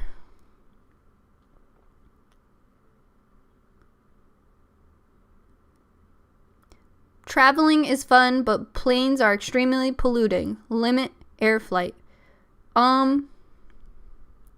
Yeah, I've been on a plane. I could probably count on like my hands how many times, my fingers, whatever the expression is, how many times I've been on a plane. I know that they're very polluting. I will because I'm not very traveled, I recognize that they're pretty polluting, but I would like to maybe go a few places in my life.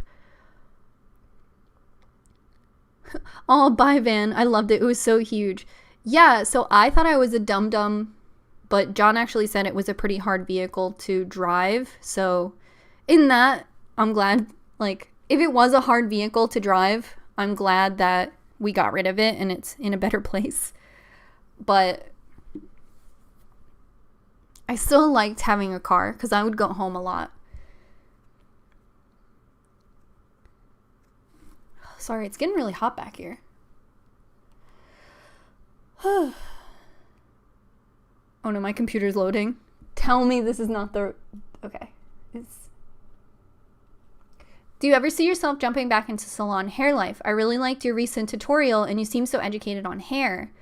I think, the biggest hurdle is that I can only do my friend's hair because I do hair at my house. So it would have to be people I'm comfortable with and know and who I would allow into my space. But even then, that's cool for me. It is really wild. It's really tough. The people who I follow on social media who are hairstylists, who are just like getting through this time, it's really, really tough. I really feel for them. And I hope they're, getting through this okay. I learned a trade, which will never go away, which is great.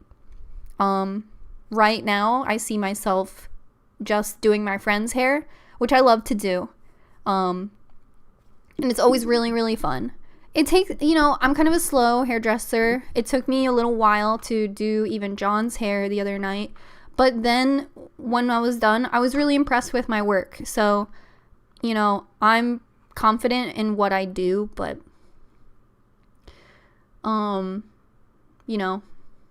that's it.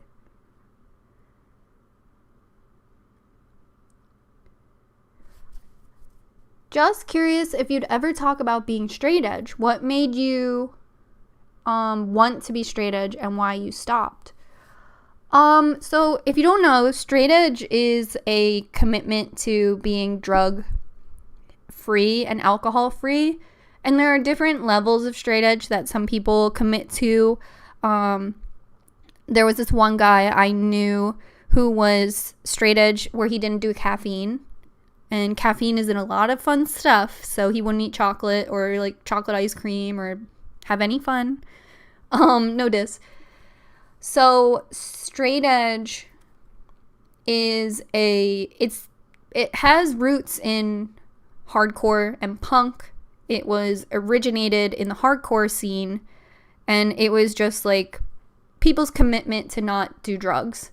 And I think it has, roots that, we care about. Like, I still listen to Minor Threat. They're still that's good music. But I'm no longer straight edge. So I became straight edge when I was vegan, because being vegan straight edge is another kind of in punk and hardcore music scenes, people are vegan straight edge. And I was vegan straight edge because for me, it was kind of a commitment for like personal, almost like body purity, because I wasn't eating any meat and I wasn't taking in any drugs or any alcohol or any cigarettes and stuff like that. Not that I ever like smoked cigarettes or did drugs, but when you have that label, that vegan straight edge label, it kind of like is almost like a shield, but it is also aligning yourself with a group that represents those things. So to be vegan straight edge, drugs are a tool to open your mind. To be vegan straight edge was kind of this commitment to go without, and to go without like a lot of common, even pleasures. And this, you know, this attitude might not describe all vegan straight edge people, but for me, who, you know, I'm not very into hardcore. You're not going to see me at a hardcore show, anymore at least. To me, it was like a personal body commitment. Because you see, for me, it was really like going without. Like, you see people like have a cigarette and they're like, yeah. And for me, I was like, I'm going to go without that sensation. And I'm going to go without the sensation of like how good a Big Mac tastes. Like, I'm going to go without those things. And I'm going to pursue a life that takes pleasure out of things I haven't experienced before. And yeah, it's like straight edge to read a book, but I was really interested in going without and just seeing, you know, what that side of life was, that side of the coin. I'm happy for the time that I was straight edge, no diss. I have a lot of shit to talk on the community, but, you know, I was straight edge when I turned 21, and, you know, I didn't get into drugs, and I didn't get into alcohol, and I presumably didn't get into a lot of trouble, you know, even trouble like being at a party and, you know, not knowing what's going on and stuff like that. Because I did like throw my body into situations all the time, and like I would go into like abandoned buildings and shit by myself, and a lot of people would be like, stop doing that, stop doing all these things. So I know I was at a point in my life where I was like really careless, so I think that maybe not being straight edge could have been a bad catalyst. But it's hard in the same sentence to be like, I was really interested in purifying my body, but I was also very careless and didn't care and just throw the whole body out. Hard to say that I was both of those things at the same time, but I was. Weed is cool, but not for me, from the chat. Yeah, I actually stopped being straight edge in beauty school. A lot of the girls would, the community was in the beauty school was really cool. It was the first time I was with a lot of girls, and it was the first time I was with girls who really celebrated your birthday. Like, they wanted to know your birthday, and they wanted to celebrate your birthday, and I really liked it. So we would like get a beer after beauty school or something like that. The very first like hangover I ever had was a birthday party from beauty school. I was like crazy trashed. But yeah, but I think, you know, I didn't have that chance to like lay down any tendencies. And people say like addiction can run in your family, and addiction, you can be more susceptible to addiction, you know, if your family or your parents or anyone in your generation, is that the right word? Anyone in your genealogy. So I'm glad that I didn't develop any habits, especially when I was in those really formative ages, because I don't know what I'm up against. And if addiction runs in my family, like, straight edge was good. It was good to have. And the community was really, really, really good when it was good. I met a lot of really cool girls. And the girls I met in vegan straight edge, I still really love. I have a matching tattoo with one. And I don't think either of us are vegan straight edge anymore, but I think it's really cool. And vegan straight edge is definitely the reason I traveled, because like I said, like it was a community, and if someone's vegan straight edge, they generally like put it in their bio, and you can just message them and be like, me too. It's really cool. I haven't actually been a part of a community like that again. Other than like if someone else is a YouTuber, I'll reach out to them, but you know, it's just as hard to reach out to another YouTuber as it is to reach out to somebody online. It's definitely not like vegan straight edge, but yeah, I being able, somebody messaged me the other day, and I apologize if you're in the chat right now. They messaged me and they said that they had a tattoo that was half finished, and because of quarantine, they've had a lot of issues rescheduling, and in their state, the quarantine has been lifted and the tattoo shops are still open, but when they messaged the tattoo artist, they were met with like some hesitance from the tattoo artist, and they messaged me and they asked like, what should I do? Should I pursue another tattoo artist to finish the tattoo? I don't think my tattoo artist is like going to finish it, essentially. So I told them that I shared my experience with them where I had a tattoo that the tattoo artist refused to finish. And I shared with them that it was very hard to find another tattoo artist willing to finish it. And I also explained to them that the person who did finish it, I believe, showed me favoritism because we were both vegan straight edge. And I felt like a big doofus saying this to like this girl who was reaching out to me for help. And I'm like, well, I was vegan straight edge, so like it's like a community. But I do think that that is a huge reason why my tattoo is finished, because we were both vegan straight edge, and I reached out to him and explained what happened. And although I did have to convince him, I think both of us being vegan straight edge at the time made that bridge easier to gap. But I'm straight edge, always have been, and get treated like an alien for not drinking by people who don't know me. I don't know if anyone else who is. It's interesting for sure. It's tough. John is sober. Okay, I guess I already said it. Not to air him out. And I know that he has to lay his boundaries, and it seems exhausting for me to witness. So I can see that being really tough. But he holds to his convictions, which is really, really great. But it is hard in social settings. And I think he just wants to hold something. Like, we're all holding beers. He just wants to, like, I don't know, hold something. But it's cool. And he's actually met new friends that kind of accommodate more of his interests. He doesn't say that he's straight edge, but it's tough. Sorry if I missed this. What is straight edge? So straight edge is a commitment in punk hardcore community music scene, originated in those roots from the band Minor Threat and then became a whole thing. It is a commitment to stay drug and alcohol free. Usually at shows, if someone has X's on their hands, they are in straight edge community. And to be straight edge is just like shorthand for saying that you are sober, but it has roots in punk and hardcore.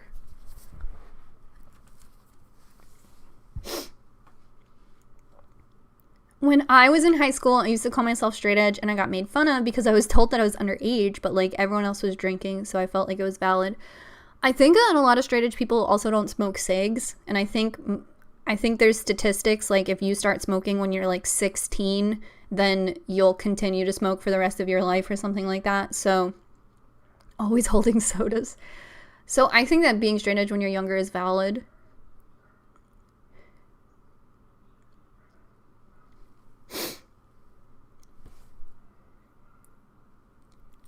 Easy to make friends if we're all on the same page, definitely.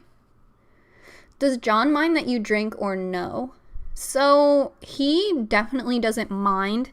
He, like, I'm trying to think of like some situations where there's been static.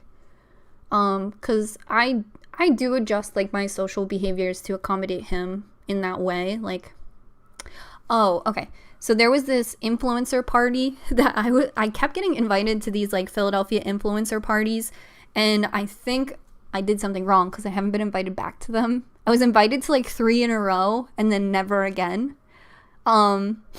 So I did invite John as my plus one to an influencer, another one of these like influencer mixers where there's an open bar. So it's like very cool to go to. And that's when he like drew the line in the sand and he was like, I'm uncomfortable being at these things where you're encouraged to drink and socialize. So in the future, he would want me to go with someone else. And I would take Rosie. Like that would be it.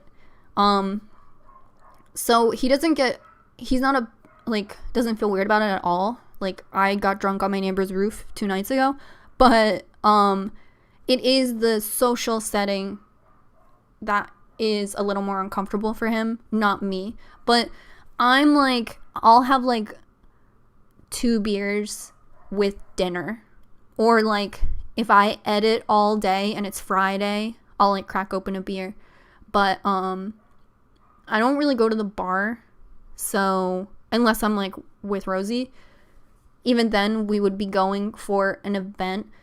So I guess you would call that like a social drinker, except like when I'm having like a beer on Friday with like spaghetti I made in my kitchen.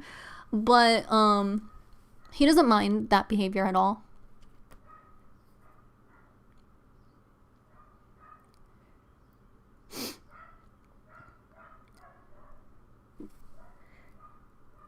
I remember you made a video with John at an influencer thingy. Yeah, I understand he'd be uncomfortable with those types of drinking and mingling situations. Yeah, it's funny. We went to an influencer thing, and I was trying to mingle, but I'm as weird as you could guess. And John was alone, and this girl started hitting on him. And I was like, what? That was cool. But yeah, I mean, I know vegan straight edge people who don't practice promiscuous sex either. Yeah, so I've seen that in vegan straight edge community as well. I wasn't sure if I should address it. That was something I practiced in my vegan straight edge. But I've seen it on both sides, and I've seen like I've seen people commit to that and then not commit to it. But from my understanding of straight edge is no drugs, no alcohol, no cigarettes, no promiscuous sex. So I do know that some people practice that. I did. I mean, that was a part of my straight edge.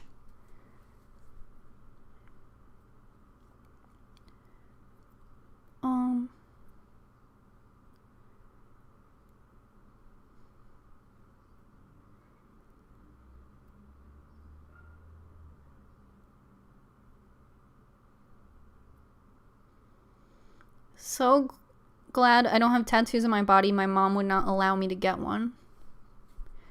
I definitely have a caffeine addiction. I get cranky when I don't have any, but I also have anxiety, so I limit myself to 1 coffee a day. Yeah, I for the first time in years, I had my second cup of coffee 2 days ago. But yeah, I used to drink coffee all day, and now I just have 1 coffee a day. I do like it though. I'm a social coffee drinker. It used to be like when I would work at the salon, I would wait all day until I could have like run out to the coffee shop and get like an iced coffee. It just like, I just like loved that. It was like a little, almost like a cigarette break for me.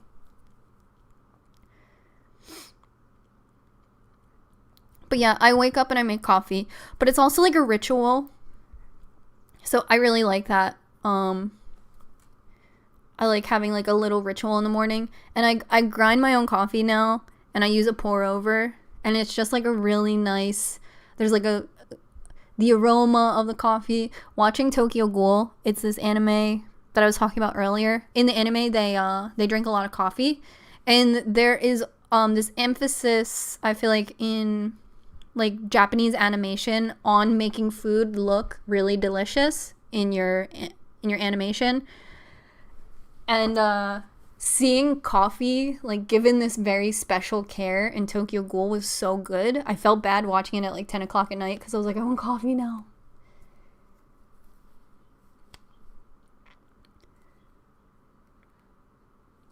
Since shelter in place, I've been making my own cold brew concentrate, and it's so fun. In Philly, at least, it's still cold, so I've still been drinking hot coffee. Like, I made hot coffee this morning. It's like not warm yet, and it's like what, June 3rd? Oh, it is June 3rd.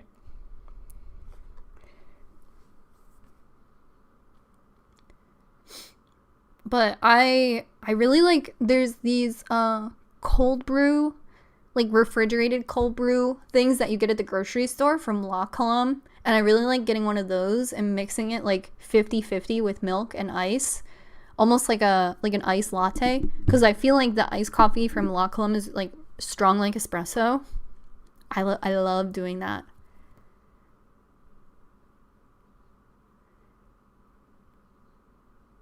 We had to put the AC in.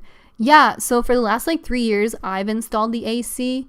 And I'm like, I have scoliosis. Like, I can't. So every time I install it, it's like not quite right. And I'm always like, John, why wouldn't you? So this year, we haven't installed it yet, but I am formally requesting that John install it. But our house is small, so we only need one AC unit. It's really nice. We just put that one AC unit in the window, and then I'll put like a fan, and it circulates the whole house. It's really, really nice. Tiny home living.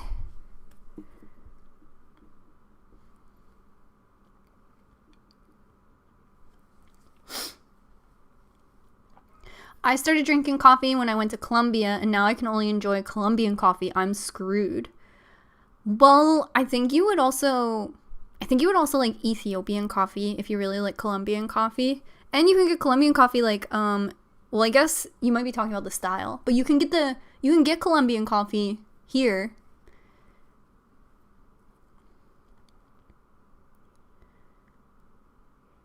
If I start to make iced coffee in a day, I'll have like 10.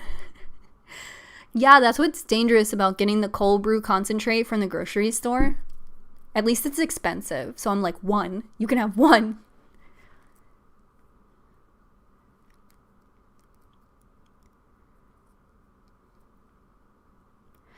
Yeah, it's so interesting how much a lot of our habits have changed in quarantine. And at first they were met obviously with like maybe spectacle or like resistance because we were like, all right, don't get used to this. And now like for some of us, it's been 4 months. So obviously we've developed habits in our 4 months that will have to dissipate once we go back to work or like go back to our routines that involve the outside world. It's really interesting. I mean, don't let me be the poster child for it because I work from home, but still, there's still a lot of habits that I think that I've developed. I miss cafes so much. It was my weekend ritual. That's what I want. So when I went to check out my P.O. box the other day, there was a coffee shop that had turned their sliding window into like a drive-through, almost like a walk-up drive-through. And it was the first time I've bought coffee from a cafe in so long. And I was like, wait, this is so fun. So I got an iced coffee, my first iced coffee of the year. Obviously you couldn't hang out there, but the thing, like, I'll like map out my day with like coffee shops en route. Like if I take my little cart to the grocery store, I'll be like, okay, I'll go this way because there's a coffee shop, and then I'll turn down here and I'll grab my coffee, and then I'll go this way. Oh, if I grab this bus, it goes past this coffee shop. Like that is 100% how I do all of my errands, and it's been really cool. Not cool. It's been very interesting that I've lost that habit of preparation in my day because the coffee shops are closed. Your skin is glowing. What are you doing? I have sunburn and I just have like cocoa butter on my face. I've actually been breaking out really badly here in my eyebrows and stuff. And I had a breakout so bad the other day that I actually postponed filming a video until like the next day. Am I about to put this on my head? Oh, that's nice.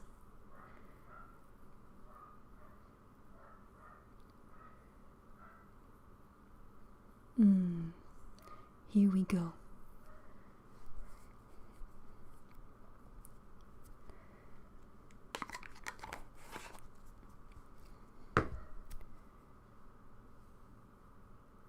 A sunburn. It was so nice out the other day. I was hoping that we could go to the river and go swimming, but whenever it rains, obviously the rivers flood and they become very rapid, so we couldn't go, but I can't wait to swim in the river.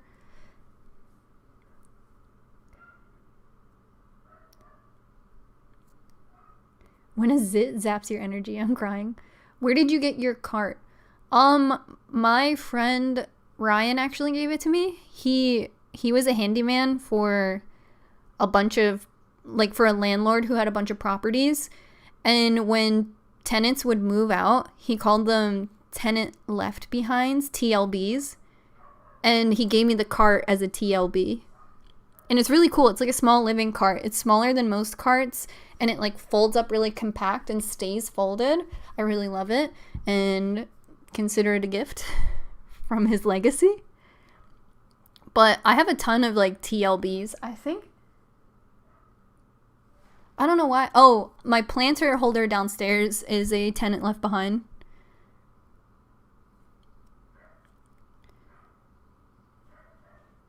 Drink more water. It'll clear you up. I've been drinking so much water. I swear I have. I ordered a wire basket for my bike and I'm so pumped. I want a wire basket so bad for my bike, but it's called a trainer. It's like this little metal, almost like it's like this and then folds out like that, and you can put your bike on it so you can ride your bike in your house. I was looking up compact like treadmills, compact exercise bikes, and actually I can't go to like Modell's or whatever to check them out, and I guess because of quarantine a lot of people are buying like at home exercise equipment, and I kept looking at all this equipment and I was like, oh, it's like so big, it's gonna take up so much space, and like I know myself, and I was worried that like I would exercise for 2 weeks and be like, I'm done. So I actually bought a trainer for my own bike, and it's really cool. It's kind of loud, but it's like this thing, and then you can unfold it and hook your bike back wheel into it. And I've just been riding that thing, watching my LA Ink, and it's been really cool. You can't like track your calories or whatever as you would like, I don't know, with your cell phone or whatever, because you're not moving. And I don't have anything electronic to attach to the bike. I would like that, but I just sit on there for a whole episode of Selling Sunset, and I'm like, okay, girl, I exercised for 1 hour. But that has been super cool. It hurts my ass, though. I think, unlike a regular bike, like if you're riding your bike in the city, you're kind of light on it. You're not like so heavy and like so set on the bike. It's more airy, and like you kind of, at least for me, you like lean if you're like making turns and stuff, and you have pressure on your feet. So I've never experienced like sitting so hard on the bike. So it hurts your ass like immediately, like 4 minutes in, and you're like, all right, girl, we still have a long time before I'm gonna let you get up off this thing. So I've actually been sitting on a pillow to do it. So I have to do it by myself. No one can watch me sit on the fucking pillow on my stationary bike that's like covered in like street dirt, and I'm watching Selling Sunset. And I'm like, oh, tea girl.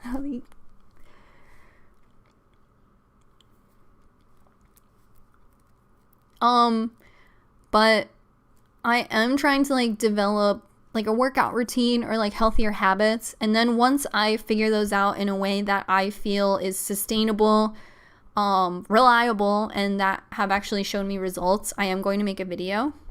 Because I did get some other like at home workout equipment, and I've talked to a lot of people who are like, they don't like going to the gym because they like feel self-conscious or feel weird or it's expensive, and they don't go jogging, and jogging can be unsafe or tedious or tough.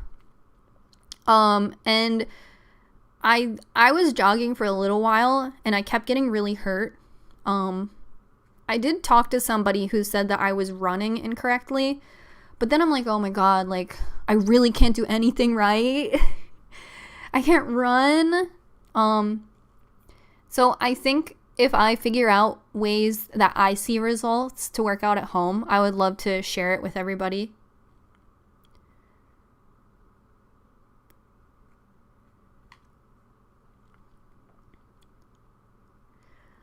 I've been doing pop fit sugar dance workouts. I want a treadmill or an elliptical so bad because I want to exercise while watching TV. But yeah, like you said, they are sold out online. Yeah, I really wanted an elliptical because I have a hard time putting a lot of pressure on my knees. I think my biological father blew out his knees. Loser. So I worry about jogging too because of that. And because I can feel a lot of pressure on my knees, probably from playing DDR when I was a kid and now. So I did want an elliptical, but I couldn't find any that would like, well, I would put it in the basement, and my basement ceiling, I would be in like they make you very tall. On Craigslist, I saw this thing that was like half elliptical, half stationary bike, and he only wanted like $150 for it, but that thing was so tall.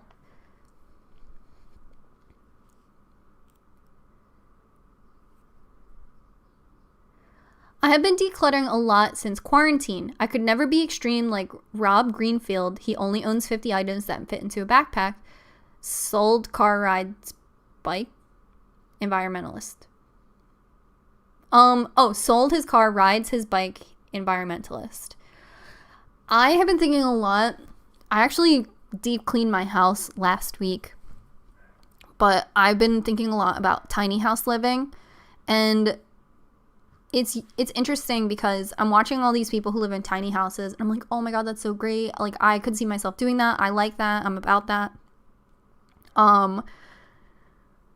And I failed to like recognize that I do live in a house that is kind of small.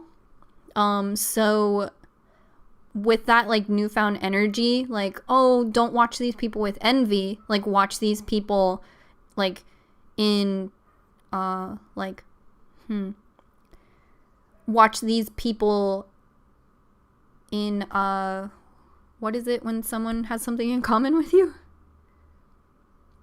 Well, anyway, watch people in a tiny house and relate to them. So with that kind of energy, I've been trying to relate to people in tiny house living, and that's been pretty cool. I really do like welcoming that energy into my house. And with that, I cleaned up, and I took like a bunch of kind of just like junk out of my living room. Like, I had a ton of pillows on my couch, and now I just have like 2 pillows on my couch, which I really like.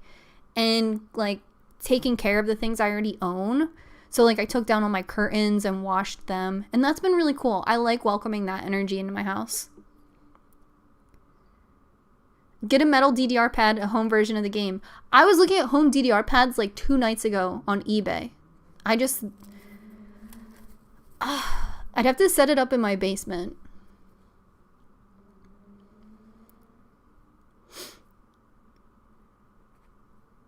Rob Greenfield lived in a tiny house too. Check him out. Very inspiring.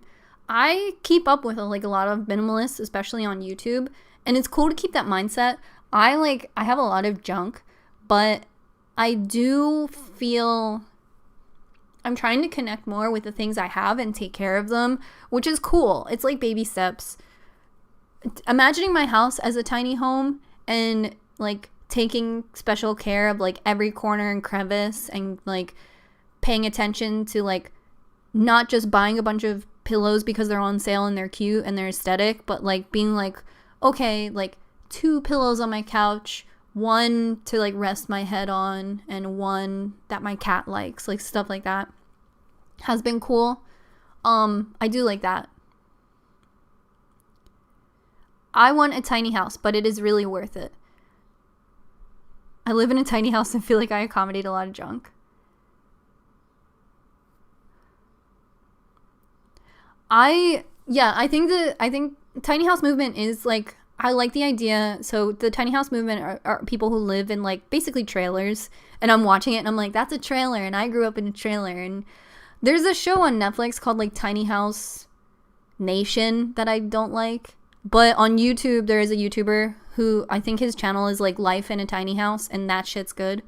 Because the Netflix one is like, whoa, he lives in a tiny house, and I'm going to make a special trap door for his cello. And I'm like, stop it.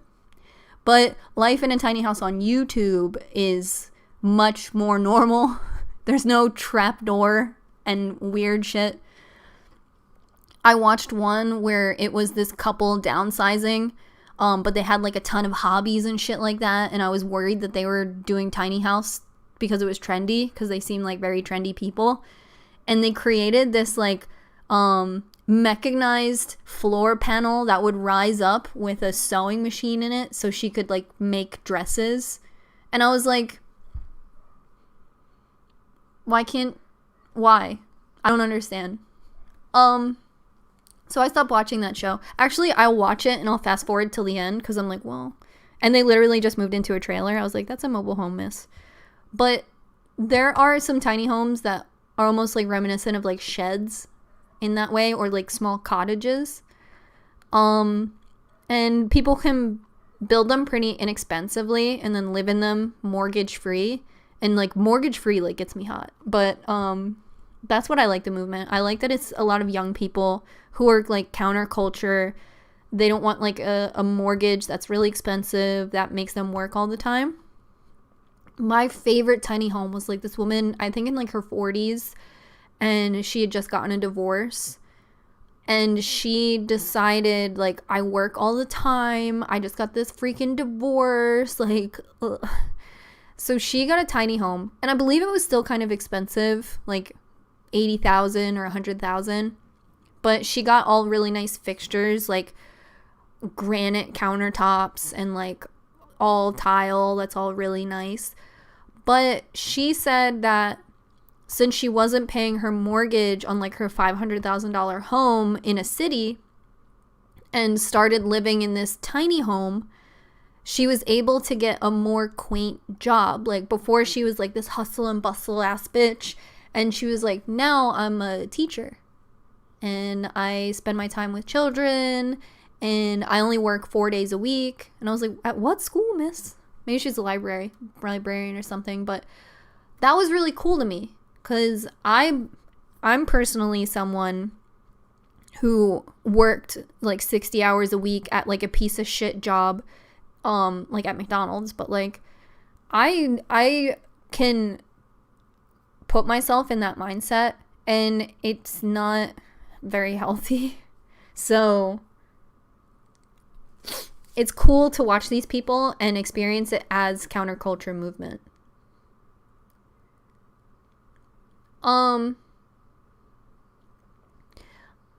I follow someone on Instagram who actually converted a van, and then it wasn't for them, but they stayed in it for a while because they had done all this work to the van, moved into it, and it was their life and all this stuff, and they felt really guilty leaving that lifestyle.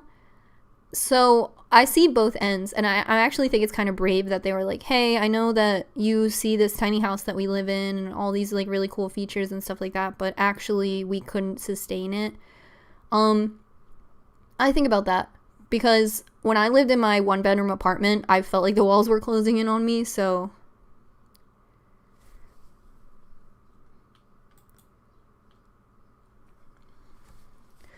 but yeah, I don't know. When I'm a 40-year-old divorcee, it might be my time to live in like a really ill, like container home tiny house.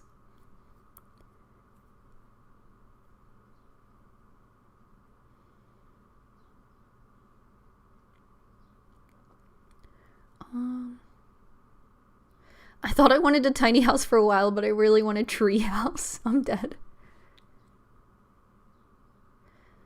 My tiny house is definitely more of a shed, small cottage. I love it. I live with my mom, and it helps me afford to travel since I just help her pay one set of the bills. Yeah, what I really love is like living within your means and figuring out like authentically what you want and like what those means are and what they give to you.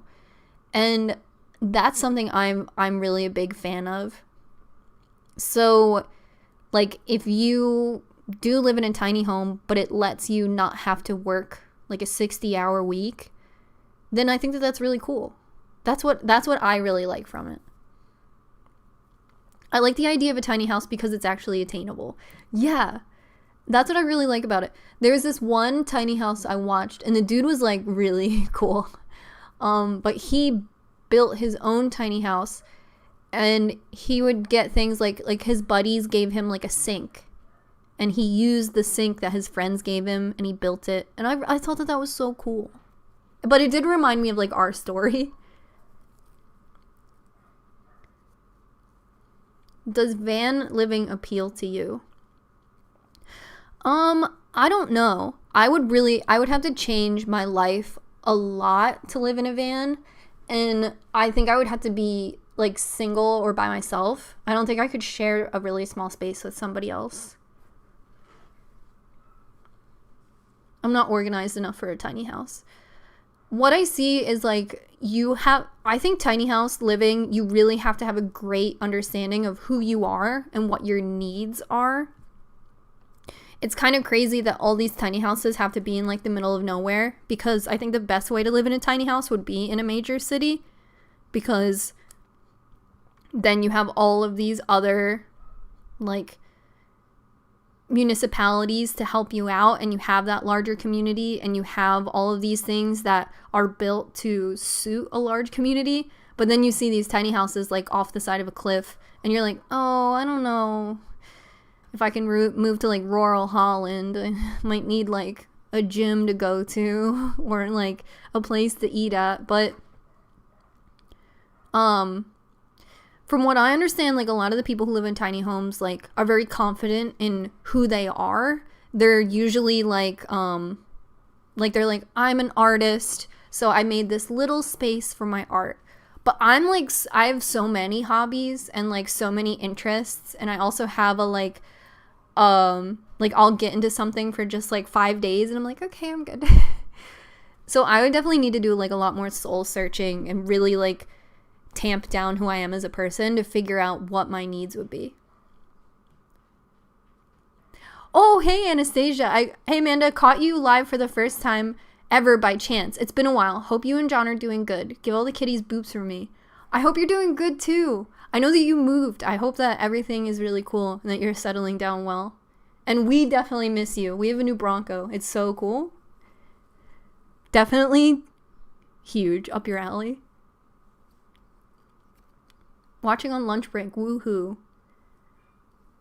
I lived in a 480 square feet alone, and it was sick, but I could never do it with another person. I'm an artist too, and I could barely make art in there.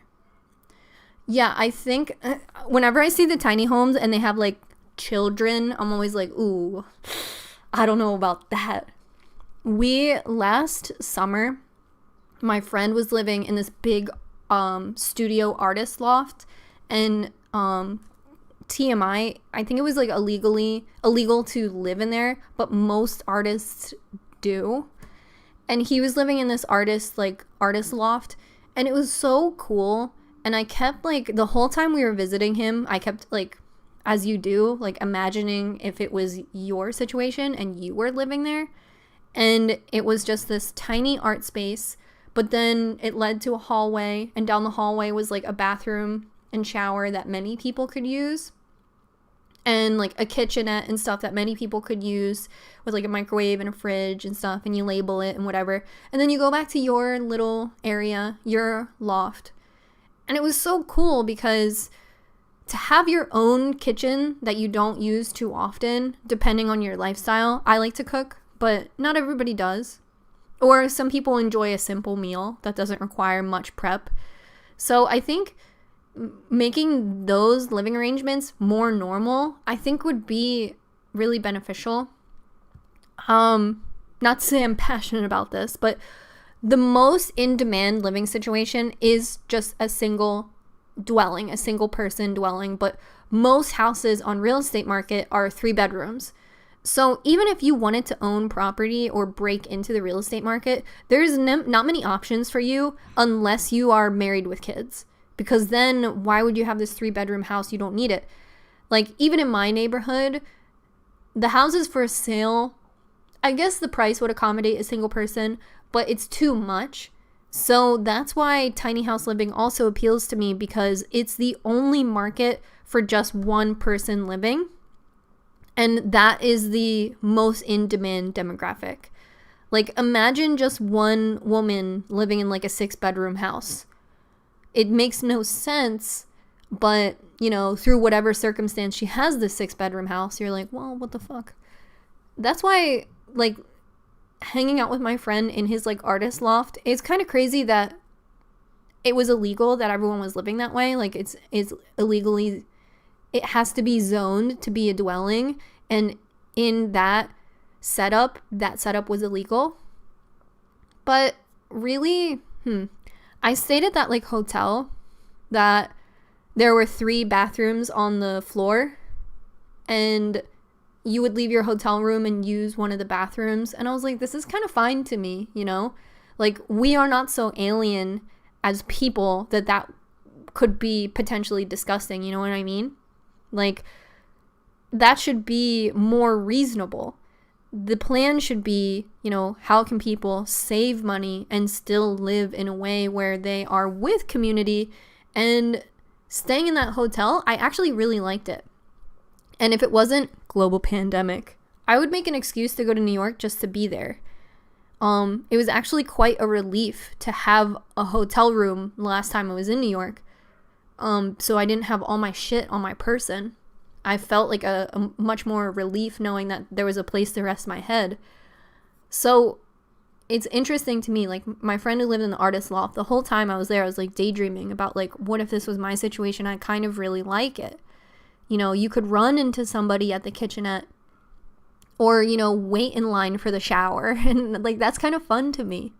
But it's not, I don't think it's a very American concept, at least.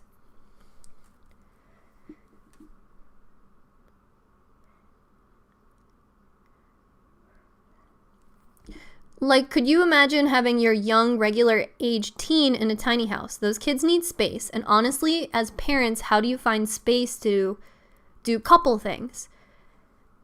Yeah, it's really interesting. I think that, how do I say this? So birth rate in America is like the lowest it's ever been or whatever. And I'm someone, at least in my personal life, who talks about how disenfranchised mothers are in America. And Papua New Guinea, the only place that doesn't recognize, you know, maternity leave, the only other country. But, I mean, you can really get me started on this topic.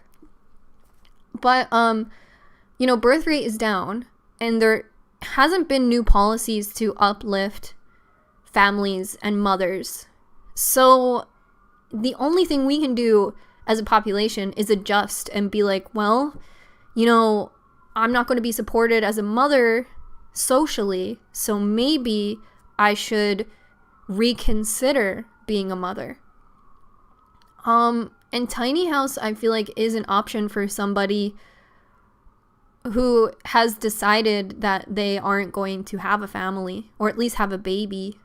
So it's definitely interesting. I am always curious about the tiny home people, because I believe to live in a tiny home is at least progressive. So I do wonder about the progressives who do decide to have their children in there. I've seen a lot of tiny homes who co-parent, and I could see that. And I was thinking about co-parenting the other day. It's definitely an interesting take. If you have your child for 1 week and then your partner has them for the other week, co-parenting is definitely interesting. Wait, the US doesn't do maternity leave. They're not legally required to offer it. In other countries, it's legally mandated to have a maternity leave. And in the US, it's just a courtesy if your company offers it. My roommate, my first apartment, she worked at McDonald's, and when she had her baby, she took off 6 days and then was back at work. 6 days. I think about her all the time. I'm like, baby, you were still busted open. She literally wore a diaper to work. And not to air her out, I really look up to her. 6 days. And she said they called her the whole time. I'm currently pregnant and hoping my company does maternity leave. Please look into it. Please know your rights as a mother. Or hit me up, because I know them. Hi, Mom. Hello. Hey, Alex.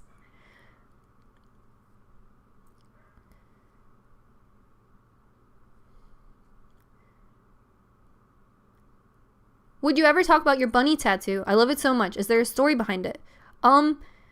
I got the bunny tattoo, I think like a week after the very first women's march, and I had it tattooed by a woman who works at a women's everyone at the shop is a woman tattoo artist. And I was just like really feeling those vibes of feeling like female empowerment and empowerment through sexuality, and it's a Grim Reaper inside of a Playboy bunny, and that imagery just like really felt appropriate in that tone. So that's just it. It's so dangerous for her to come back so soon. Yeah, I felt, especially if you work at McDonald's, there's no sick leave. There's no maternity leave. The 6 days she took off were 6 days she just wasn't on the schedule and just didn't get paid and had a whole ass baby.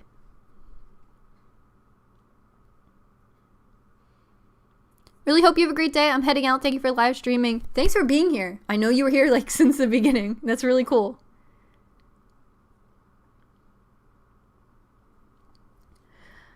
Yeah, I mean, there are a lot of mothers who work full time and most of their income will go to childcare. And it gets to a point where you decide, you're like, well, childcare is taking up so much of my income.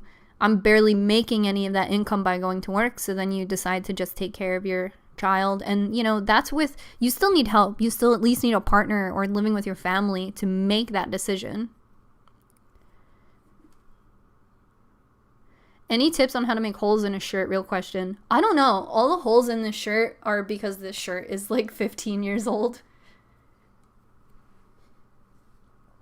Usually if I'm gonna I'll make like a little snip and kind of manipulate it a little bit. And then just keep washing and wearing the shirt and it'll rip.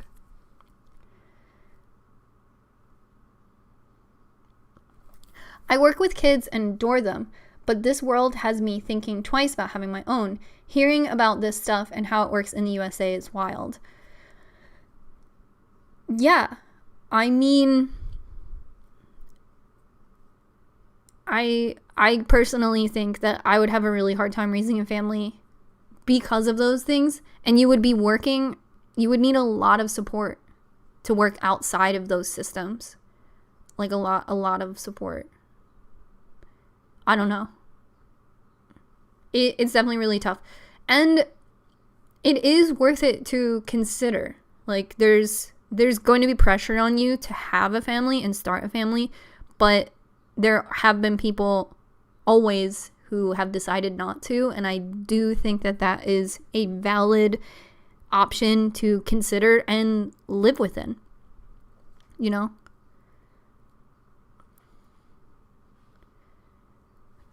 I'm 23 and married, and my partner is going to get a vasectomy because we want our lives to be for us. I honestly think if you do soul searching, if you really think hard about it and think that you don't have what it takes to be a parent, or if you don't want to be a parent, you should think like, hey, I don't think I could have a child and make it feel wanted. How many people are out there and can say like, my parents didn't want me? I think that's really hard baggage, like I'm a child who was born because, you know, out of obligation to the Catholic Church. And that it's really tough to live and know that you were unwanted. But I think it says something to be an adult and be like, I don't think I want kids. And if I had a child, they would be unwanted, you know? You can, and fair game to change your mind and be like, actually, I can have a child that I do want and can give a life of love. But, you know, if your partner got a vasectomy because you decided I can't bring a child into this life that I want, like, that's heavy. Ooh, Julie, hey, thank you so much. Welcome to the live stream. I'm sorry my hair looks like this. I have sunburn. Sorry, I'm looking a little disheveled.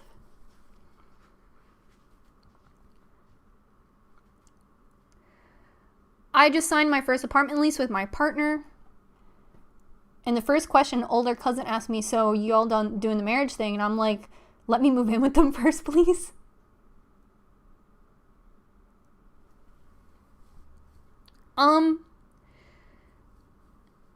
Yeah, I'm feeling a lot of pressure. I mean, I'm kind of, I see and hear the pressure, but me feeling it is a whole different thing. I'm like, cool. But, you know, my grandparents are getting old in age, and there is that pressure, like, oh, what if I have a baby? Like, I'd want them to meet each other. But, you know, just takes a little bit to, like, kind of change that. My neighbor wants us to get married really badly. She's, like, sending John suits and stuff, like, images of suits. So that pressure exists. It's kind of just, like, navigating, like, a dialogue to yourself, like your own personal mantra to be like, okay, how do I get through these pressures? Because I know I personally don't want to succumb to them. You know what I mean? This is why my husband and I have a fur child and plants to care for. No time for human kids right now. Yeah. We have a ton of cats that I love, and like they actually like take a lot of my time. Like I hate to like be like, oh my god, my cats to like someone with kids, but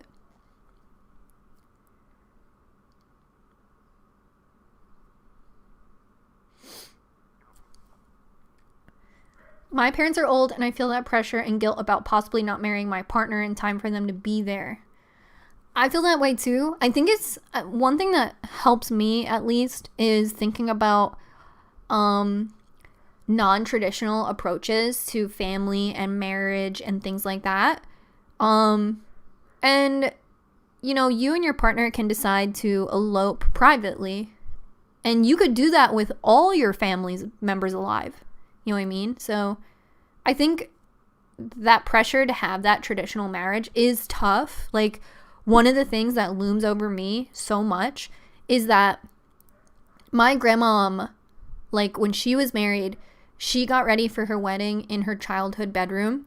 And when she was done, her dad knocked on the door and like in her hand, like brought her down the stairs and like took her from being like his daughter to them being my grandfather's wife. And there's all pictures of it, and I go crazy for them. And they got married at the church on their corner, and all the neighbors came. Like that's my favorite story. So I feel pressure to live up to it because to me, I'm like, that sounds awesome, and I want that for myself. But you know, there's I'm closing the potential to have my own great story. So that's what I tell myself. Like, my grandmom's story is my favorite story. But let's not box myself in and have her story. You know what I mean? Because, you know, whatever I figure out, whatever feels right for me is going to be my own story. You know, and some days I get a little cocky. I'm like, I'm going to have a big Catholic wedding. And then other days I'm like, I'm going to have a not wedding. I will not get married. So, you know, it's tough. Who's cutting onions?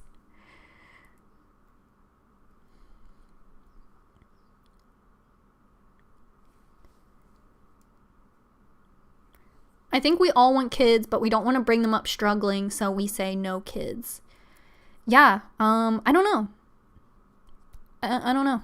It's really tough, and I do think, like, motherhood in America has its own challenges that, like, you can get me going, and I will go. But children also have a ton of their own challenges. They are very underrepresented in their rights, and obviously, like, their need and their level for care as people, as small people. In Philadelphia, our schools are constantly underfunded. And I think it's easy for adults to be like, well, they'll get by their kids. So that's why we need a child president. No, I'm not saying that, but like,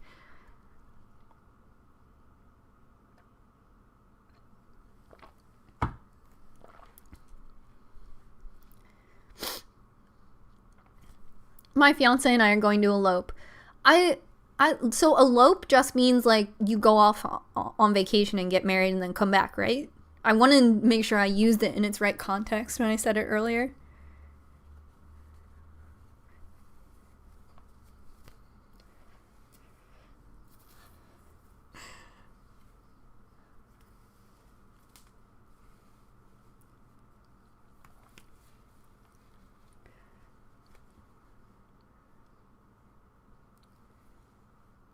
Does this look okay? This is a little crazy. No one's coming to my live stream with the bun on my head.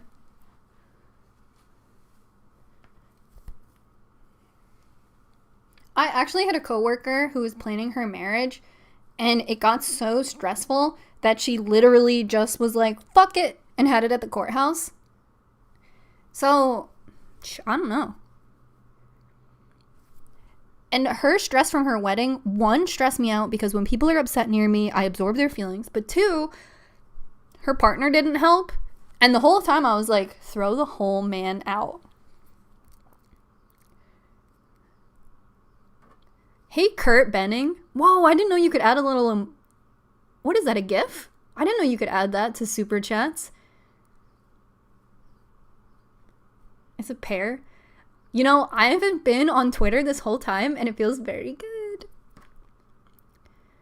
Yeah, someday please go on that rant. So John and I were walking around, and he ran into, like, an old friend, like, someone he hadn't seen for a while, and he was with a girl. So John started talking to the guy, like, to a point where I couldn't, like, interject in the conversation. Like, it was too, like, personal to their interests. Like, whatever they were talking about, I had no way in. So I just started talking to the girlfriend, and like, I think she asked if we were like married or something. And I got on that like disenfranchised mother rant, and it got really intense. And she was like, okay, so I often feel guilty about it because I think about that.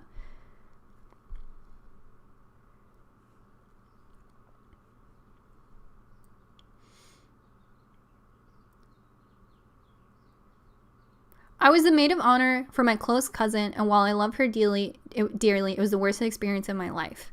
And so I don't have any experience with that because I think about it all the time. I've never been the maid of honor at a wedding, and I don't have any cousins.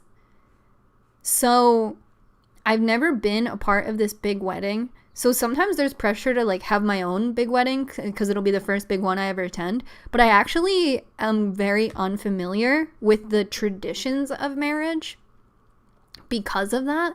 Like I'm the oldest sibling, and I don't have any cousins. And was my mom married? Well, I don't know. Wasn't born yet. So I always hear people like planning like bachelorette party and how tough it is. And I'm always just like, what? It sounds like so laborious.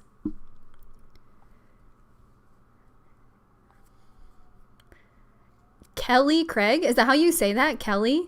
I've never seen that spelling before, but I do love that cat. Thank you very much. I had a small wedding in my backyard, and we just focused on decorating. It was nice. I like that.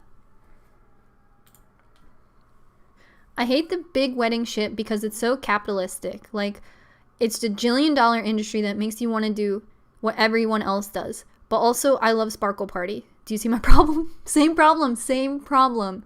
When I worked in a salon, like, we would host, like, wedding parties and stuff, and it's called the wedding tax. Like, you could ask for an updo, but if it was your bridal updo, it would be much more money.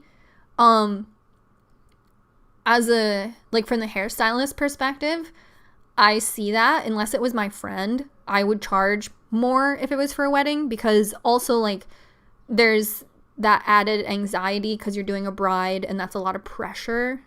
And doing a bride, like, you know, we would get updos for people who were just going to, like, a party that night, and, like, what's it like to be you? But at the same time, you know, there's not a ton of pressure to give a girl, like, a braided, like, wispy updo if she's just going to, like, a party that night versus, like, somebody's bridal updo. So I get the wedding tax, but I'm also, like, completely disenfranchised, like, disinterested in the whole thing. So I don't know. All I want is the Sparkle Party. Yeah, so is it called Anthropology? They have their own line of wedding dresses. They have their own store called Beholden, and it's, like, really, like, chic, trendy, current, boho-y kind of inspired wedding dresses at Beholden. And because I get, like, emails from Anthro, I'll get emails from Beholden, and every time there's, like, a wedding dress I see that I think is cute, I'm always like, oh, that's such a cute wedding dress. But Kelly Craig, gotta go, but have a good night. Thank you. Oh, it's already almost 4:00 here. I love those Anthropology wedding dresses. I got my wedding dress from Anthropology. Yeah, there was one because oh my god, like, people, whenever you have tattoos, people love to say, what about your wedding day? So I have been self-conscious about looking like a big pile of trash on my wedding day that I don't even know I'm ever gonna have for years. But people are always like, oh, you got all those tattoos, what about your wedding day? But I've always been like, well, I don't have any boobies. What about that on my wedding day? Huh? We have bigger problems here. Oh my god, and I saw Anthro had this dress that was just, like, cut like this, but it laid on the chest. It didn't need, oh, and it had sleeves. Oh my god. It was very cute. They do have wedding dresses for people like me where I'm like, my body is weird. And they're like, don't worry, we'll hide it, girl. Lace plus tattoos. I'm saying. And now that, like, half of my family saw me in that Tiger King video, with my tattoos out, like, now I have nothing to worry about, baby. I've seen things called, like, coupling, where you have a wedding, but, like, you're not legally getting married, you're just having, like, a relationship party. I think I would get roasted if I had one, but I think those are kind of cool if you really want that Beholden dress to wear in front of your friends. A traditional Vietnamese wedding dress has long sleeves and pants, so my tattoos are covered for my family's monk, and I don't have to worry about my small boobies. Damn, that's what I want. I was shampooing this one lady, and she was talking about this Filipino wedding that she went to, and it sounded so cool. I was like, well, I didn't tell her that I'm not Filipino at all, because I was talking about my grandmom's wedding, who is Filipino. And I was like, yeah, like, I like this part. And I guess, I could be wrong. This might not be a blanket statement, but you, like, hang out with, like, just the girls for the day and then come together to have the wedding. And that's what I want. But I'm a white lady. Kurt says loves your YouTube channel. Thank you so much.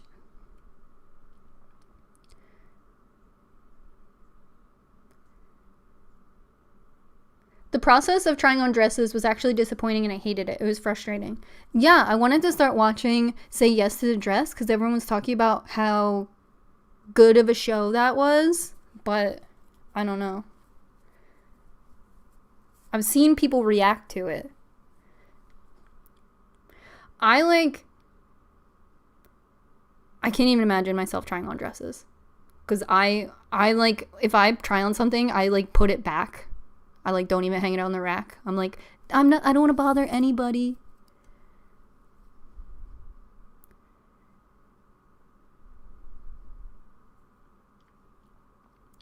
It's an addicting show. Alina Nelson, welcome. Welcome to the channel members. 2 videos coming up soon, but now you'll be able to see all the other videos as well.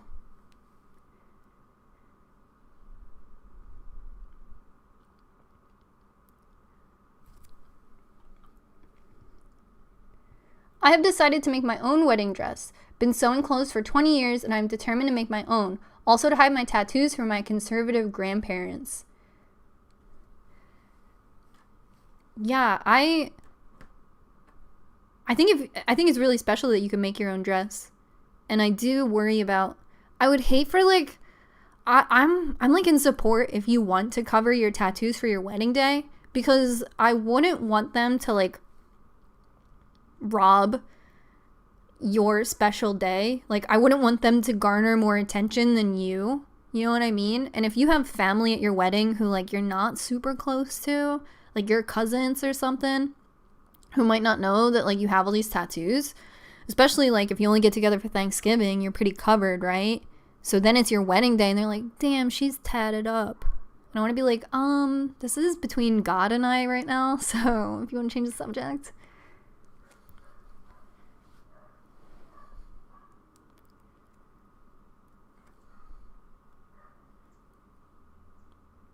My wedding dress was vintage and then I had small alterations to make it my style. I think that that's super cool. I found this wedding dress at a thrift store and then I went back and it was still there. So I had like a little daydream about having a vintage dress.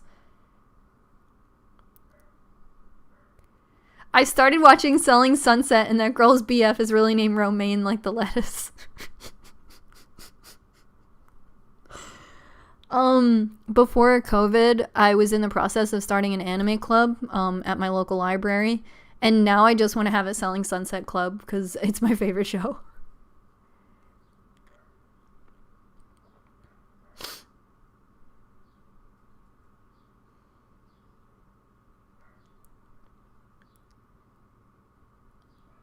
Jessica, welcome to the channel members. Thank you so much for joining me, and thank you for the trust, and thank you for funding this channel and videos, future videos. Videos that don't require, you know, super heavy, popular, clickable things, but videos I want to make genuinely.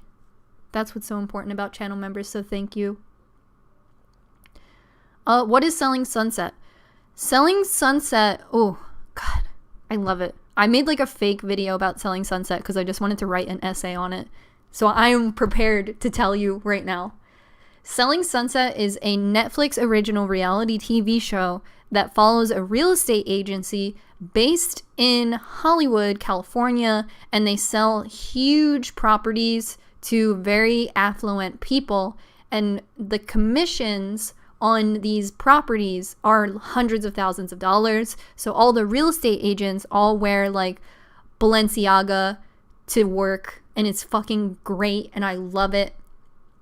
And they're all like, oh my God, I love the show because I love real estate and I love drama and I love powerful women and it's so good. And all the women are taller than their bosses, which I like kind of like not to dig on short men, but I like the subtle hierarchy that maybe only I experience as a woman watching them, who's often dominated by men in her career. So I love it. There's a lot of fucking drama though. And there are episodes where I'm like choking to death because the women are really confrontational because they work in a really small space. So whenever there's like a little bit of static, they have to confront it right away. So it'll literally be like all the women are talking, and then one woman will say something like out of place, and the other girl will be like, did you really just say that to me? I just don't understand why you would even say anything at all. Is it because you genuinely felt that way? Because I think there's a huge problem with you genuinely having feelings like that, and we need to change those feelings and address them right away. And I'm just like, because I'm a subtle woman. I won't say anything for years. It's so good. A long time ago on a live stream, actually, I talked about how one of my favorite shows was Flip or Flop. And I saw this thing on Twitter that was like, what's your guilty pleasure show? And you think I would say, I don't know. Whatever you think I would say for a guilty pleasure show, it's Flip or Flop. It's not what you think. It's an HGTV original show where a man and a woman in a failing marriage buy properties in California and flip them. They renovate them because they're outdated or dilapidated or don't have enough hexagon tile. So they buy these properties with cash, and then they redevelop them and sell them for much more money. And the show follows the husband and wife, and you can tell that they're on completely different pages, and they really frame the husband to be like this big fucking goof. Like, there's an episode where his car gets stolen, and I've seen it a lot. So they get a divorce, and Christina, the wife, has her own spinoff on HGTV called Christina Takes the Coast, and brilliant television. We love Christina going out and getting it.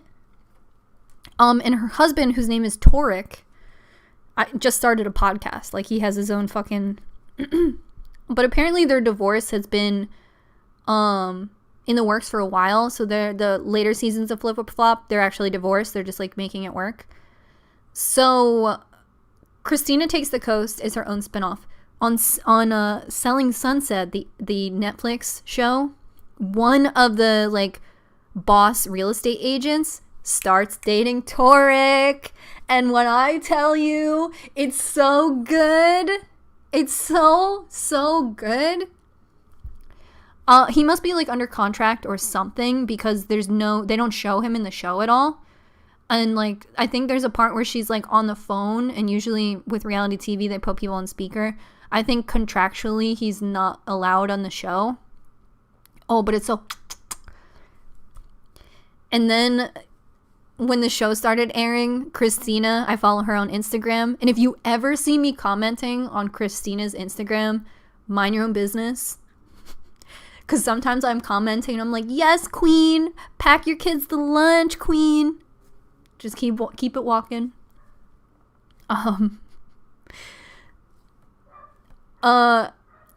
When Selling Sunset started to air, Christina did like a live stream where she was like, I just want to get it all out there. And then everyone just asked her like how her kids were doing during COVID. It was actually very peaceful. I loved it.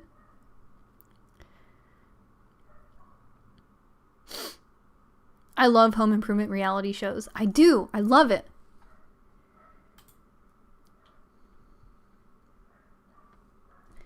And the show is done really well. Selling Sunset, one thing that stands out, the Netflix show I was describing, is all the music, I guess, is custom done for the show. And they'll play music that only requires like an 8-second like soundbite, like someone pulling away in a car. Usually like music will play in any reality TV show drama. But I guess to not use copyrighted music, all the music is written for the show, and it kind of plays on like cliches in pop music based around the energy of whatever mood is happening on the show. So if it like shows the character and then like pans away like to show B-roll of like traffic going across a bridge or like a sunset or like people jogging, like B-roll, it'll play music like girls getting it, boss babes getting their money. Like, it's so...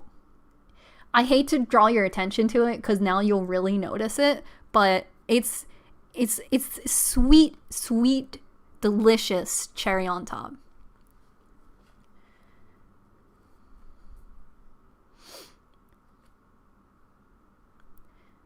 Have you seen Hometown? It's so good. I binged it like crazy.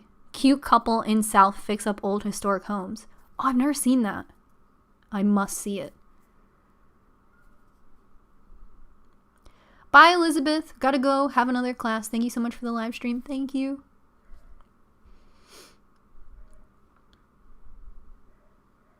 Have you watched The Circle? I haven't watched The Circle. And I have never seen 90 Day Fiancé. I've never seen it. Who's your favorite girl from Selling Sunset?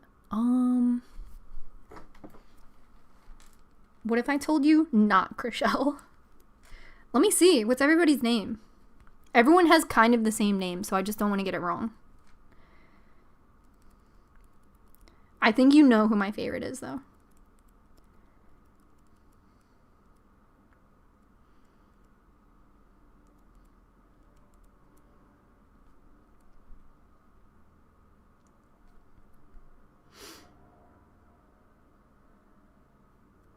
Is Selling Sunset scripted? I'd love that.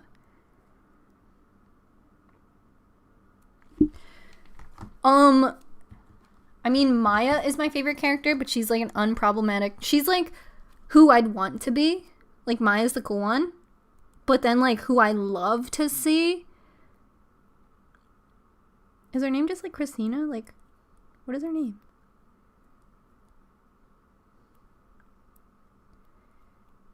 Yeah, it's Christine. She goes by Christine. She's great, though. You know it. Do you have a stapler at your desk? What are you seeing? I don't have one.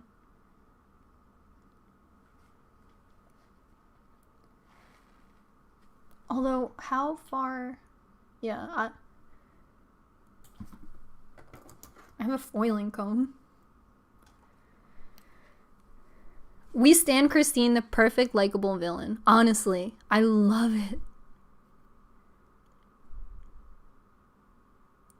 Where can you watch Selling Sunset? I watched it on Netflix.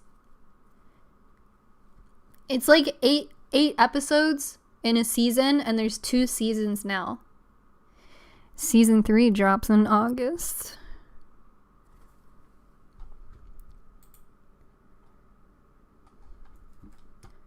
Ooh, we have been live streaming for 3 hours. So maybe I'll marathon a couple more cues, or if there's anything you want me to talk about before I sign off. I do like to just do live streams for about 2 hours to like preserve my voice.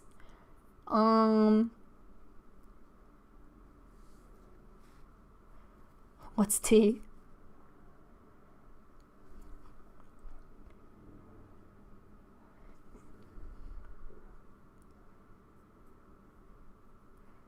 I don't have any hot tea, TBH.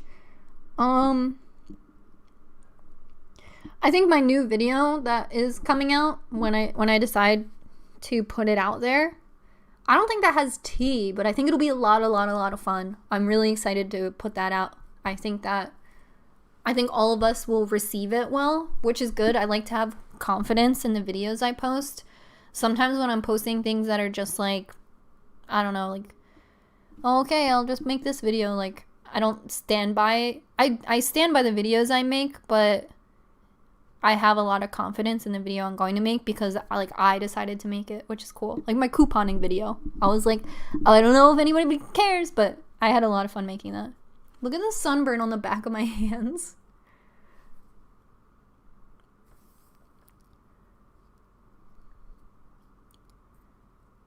Thank you so much for live streaming while I've been doing paint by numbers. You're preserving my sanity.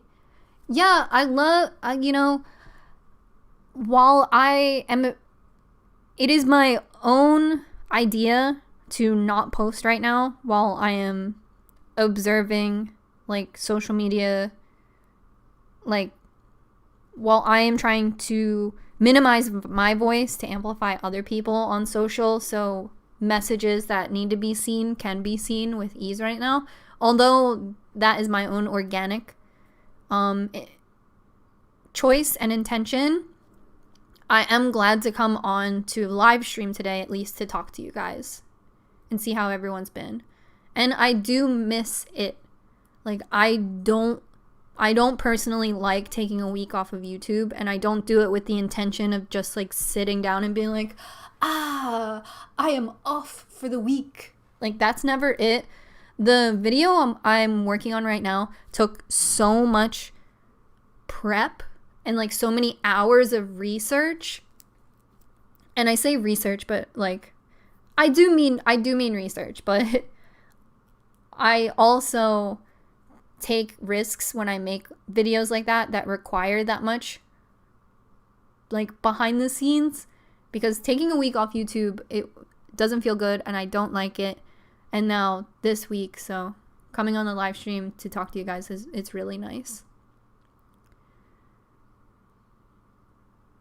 Christina always gotta throw too much marble in the kitchen. I'm crying.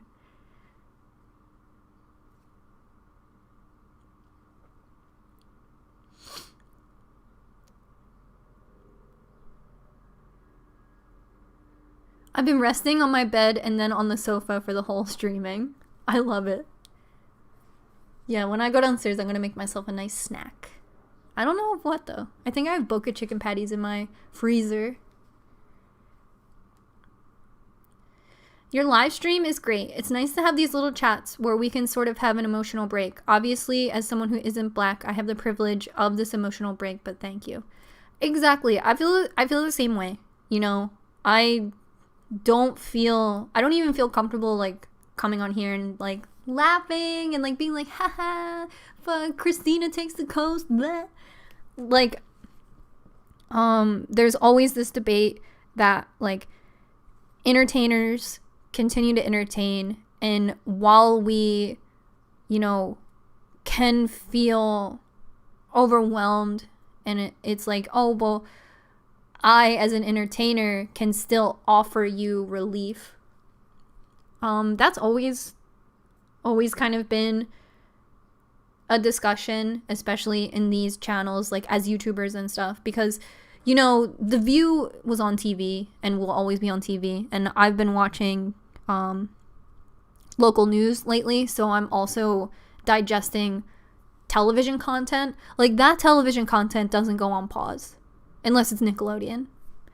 But that content keeps going. It's the people who are real people behind the content that take the time to have these discussions and thoughts and like critically analyze, you know, what's my voice doing right now? Because Wheel of Fortune isn't going to take a day off for Black Lives Matter, for global pandemic, you know, whatever.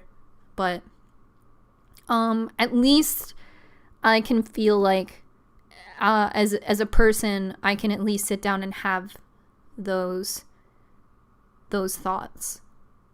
Although, you know, I'm not an educated mind on that subject or like in general, and you know, I'm far from a community leader, so I'm not always right, and I always you know, I don't always know what I'm talking about, but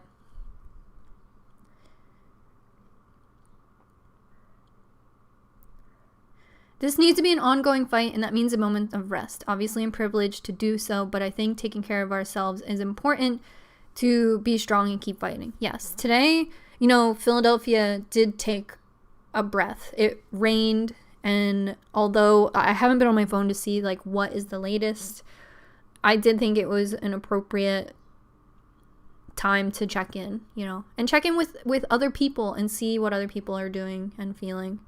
But yeah, you know, I am someone who can take that rest, but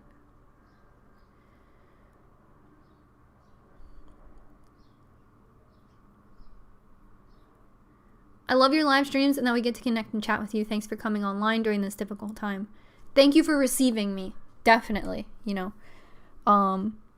This morning I woke up and I thought, like, what will I do today? You know, how will I approach today? Because, you know, schedules are out the window. I'm available for where I need to be and what I need to do. So to be received by you guys is really great, and I really appreciate that.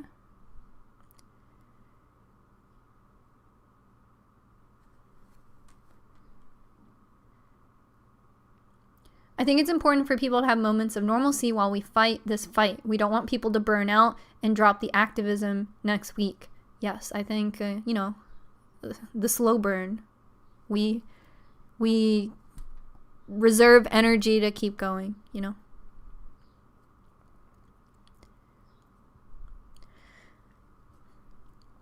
The media got overwhelming this morning, so I'm glad to have this bit of calm for everything. While I believe it is our duty to stay informed as much as possible, there's also value in taking time to reflect and developing your opinions. Because I mentioned earlier, things are happening so fast that even as like an influencer, there's not always things I want to put out right away, because I could be spreading false information, or I could be accidentally creating a narrative that isn't actually the entire picture, not intentionally, but because news is happening so fast. So even seeing what is going on, you lose that ability to just sit back and really be like, how does this make me feel? What am I going to do with these feelings?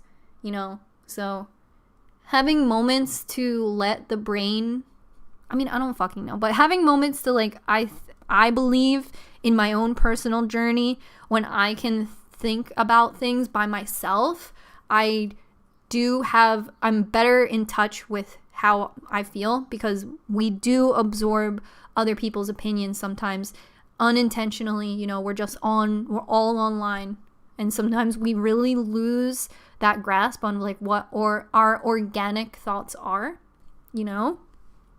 but like, with anything.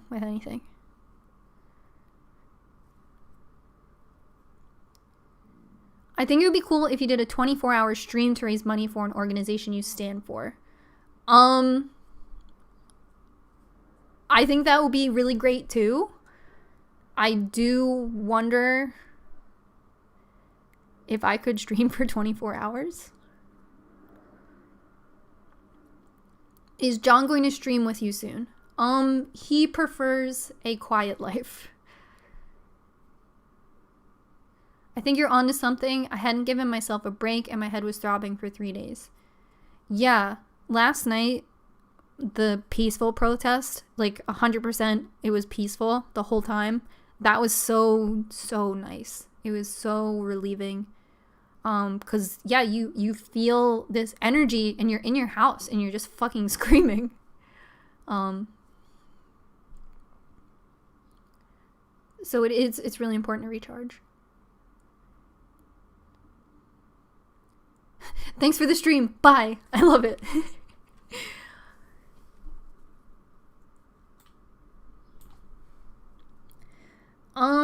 Yeah, a lot of people are saying it's nice to recharge.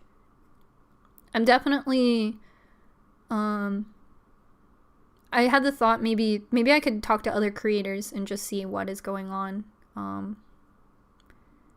Although I would follow my own intuition on when I believe it's appropriate to post, I can see the value in other people, watching something and feeling a little bit of a break.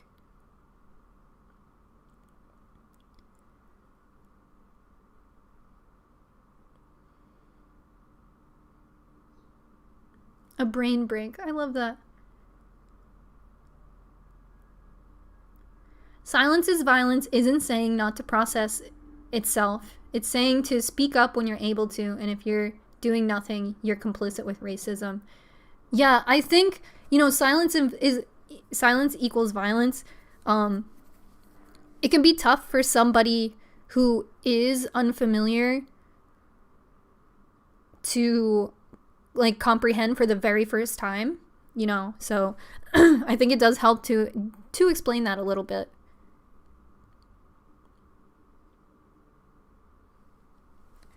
Sorry, you ever on Twitter and you see a post that just says like, relax your shoulders? I just like had that thought.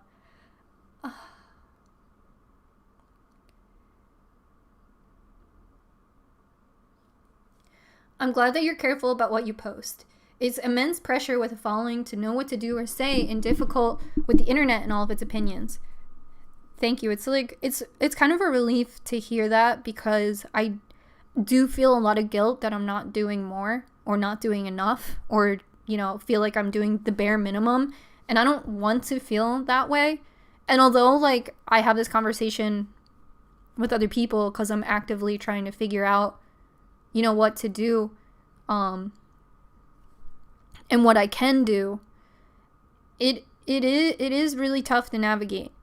I've gotten some messages. I got a message from someone who didn't even follow me and weren't even like aware of like who I was online or anything like that, because they were talking about young kids, and I can, I wasn't an asshole. I wasn't like, I don't have like a young audience. Like I didn't say that, I do make videos for adults, and would be very surprised to talk to assume that there are like 13-year-olds and stuff in my audience, whereas like a YouTuber, like Jake Paul knows that his audience is like 16 and younger. But I am getting messages from people who are suggesting that I'm not doing enough, and that's pretty tough. I try to offer understanding in that situation, because like, yeah, whenever people message me, I do try to offer up understanding and not use any language that sounds defensive, but I am trying to navigate, what to say as it's happening, and as how I feel as well,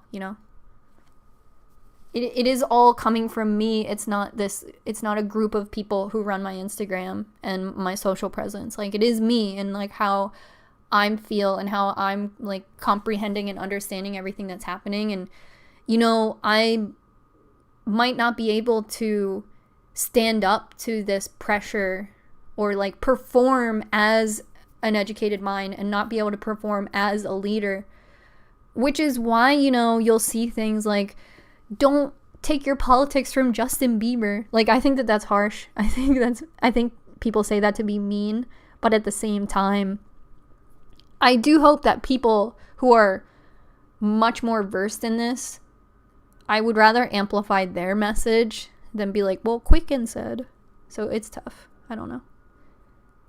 I have my own anxiety with my online presence. Yeah, the one person who messaged me, like, really, I think just had no idea. I think they were just messaging people with followings, asking them for more. And you have to be tough. Not tough, but you have to be diligent, especially with the people messaging you, because there are bots too. And I'm not saying the bots are messaging me, but I do know that my one friend who I'm connected with said that she is getting messages from people, and it sounds like they are provoking her, provocateurs. So in that same sense, I also am careful about people messaging me who could be trying to provoke something as well. You don't know. I don't know. I do this by myself. I don't know. And there's like 99% of things in my life I don't do by myself.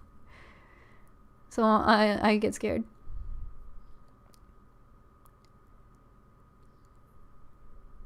Gotta say that your Rizzo Instagram story made me chuckle.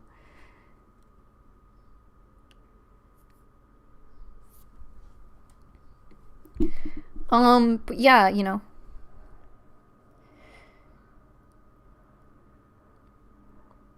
though I don't know.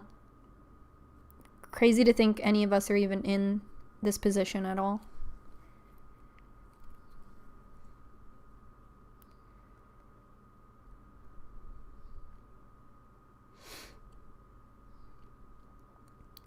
The truth is, no one knows what anyone is doing behind closed doors. Posting on social media isn't the only form of activism that's acceptable right now.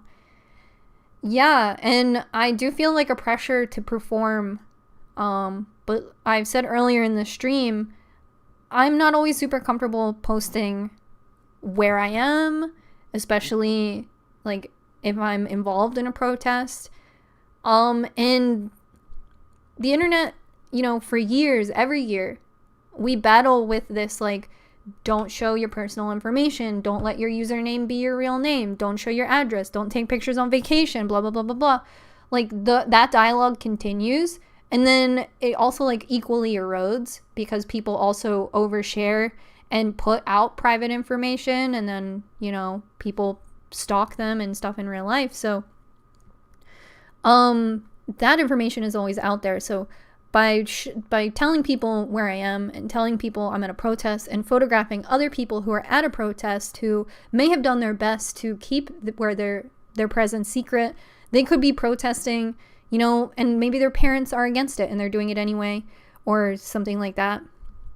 I can 100% say when our president was elected, a coworker and I went to demonstrate, and both of us were told not to post pictures online because our boss, who was a big supporter, would definitely have a negative reaction.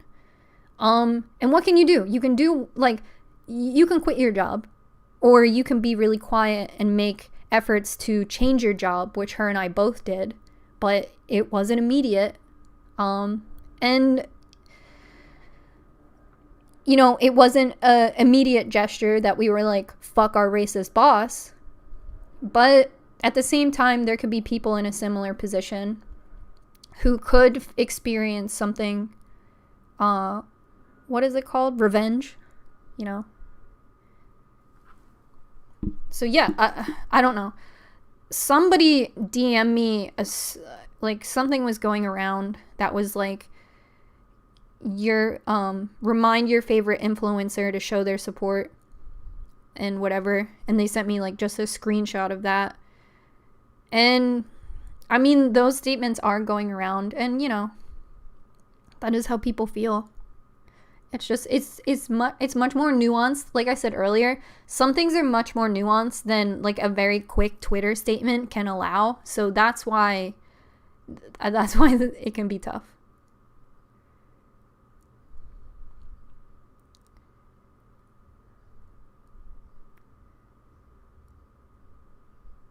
I appreciate you retweeting my post the other day where I offer Animal Crossing character drawings in exchange for proof of donation.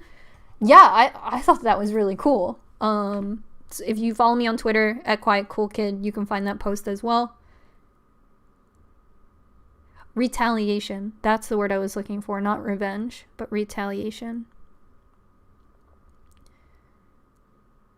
Thank you for coming on and streaming. I'm a Philly resident, and I have been having a lot of anxieties, feeling like I'm not doing enough, but hearing this open conversation is relieving. You know, we're here and we're holding it down, and I think that there is a lot of pressure, but yeah, like people said earlier, you know, a lot is going on, so if you can take time to reflect and, you know, I think that has value. And I'm happy to come on here from Philly, and people were asking earlier on in the chat, like, are you okay? And, you know, whatever is being shown of Philadelphia and whatever is going on, I did want to come on here and be like, yeah, I'm okay. You know, everything here is okay. And things have changed, like in my neighborhood, civil unrest and whatever. But, you know, my neighbor's still watering her garden. Like, people are still walking around, you know, et cetera, et cetera. Some, you know, eating an ice cream cone. Like, you see those images and you're like, well, okay, cool, yeah.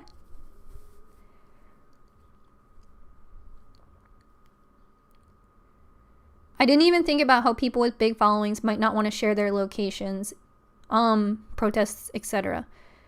Yeah, I mean, I'm lucky in the sense that, unlucky, I guess, that I've had to have these experiences, but lucky in a sense that I have experience in these things. And, you know, there might be influencers who are brand new to the scene or young who might not have insight or experience in, you know, personal online boundaries and, you know, just what could happen. Yeah, it's strange how in some ways normal life is going on.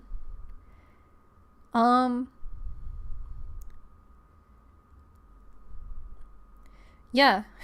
I don't.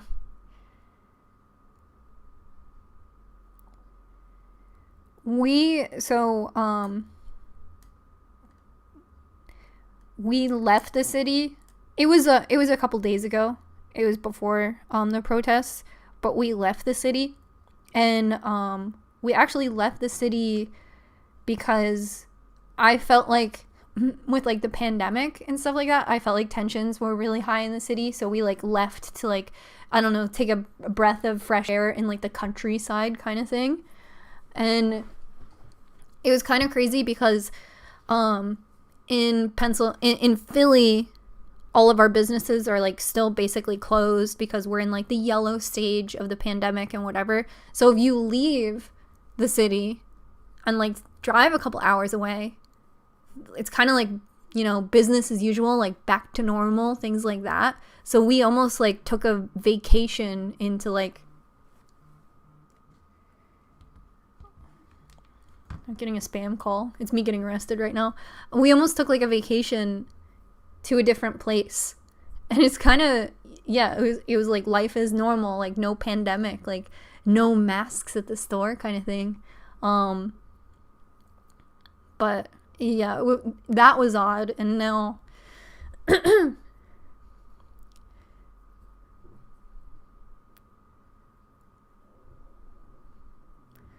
since I'm in Minneapolis, all of this has been completely occupying my mind for the past week plus. The concept of taking a break, even mentally, has been really tough. Absolutely. Yeah, I didn't even think personally, I felt like I didn't even have the right to take a break. I feel like it's my absolute responsibility to be completely informed. And, you know, at night when you hear like all these explosions and stuff like that, you feel really on guard, like you have to protect your family and you have to be ready and ready to assemble, like if something is going on and you need to be there. So this for myself also has been the first time even talking about the shows I'm watching on TV and stuff.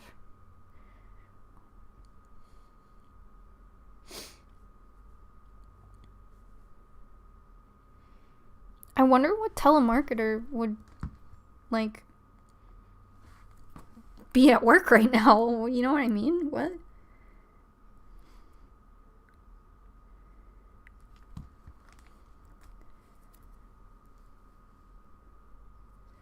Dude, how do people go on vacation, take a break in the countryside? Does everyone know someone who owns a cottage? When I hear about people who have summer homes, I'm always mystified.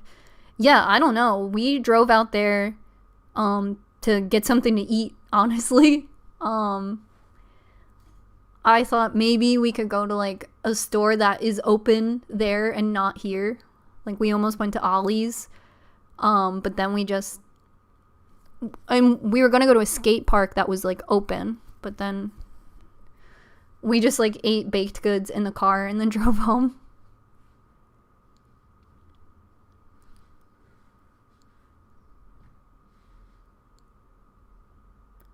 Political call, maybe. I've been getting so many texts and calls from them. I wonder, because our election day was yesterday, but Pennsylvania is accepting mail-in ballots for the next 7 days. So I don't even know who won the election yet.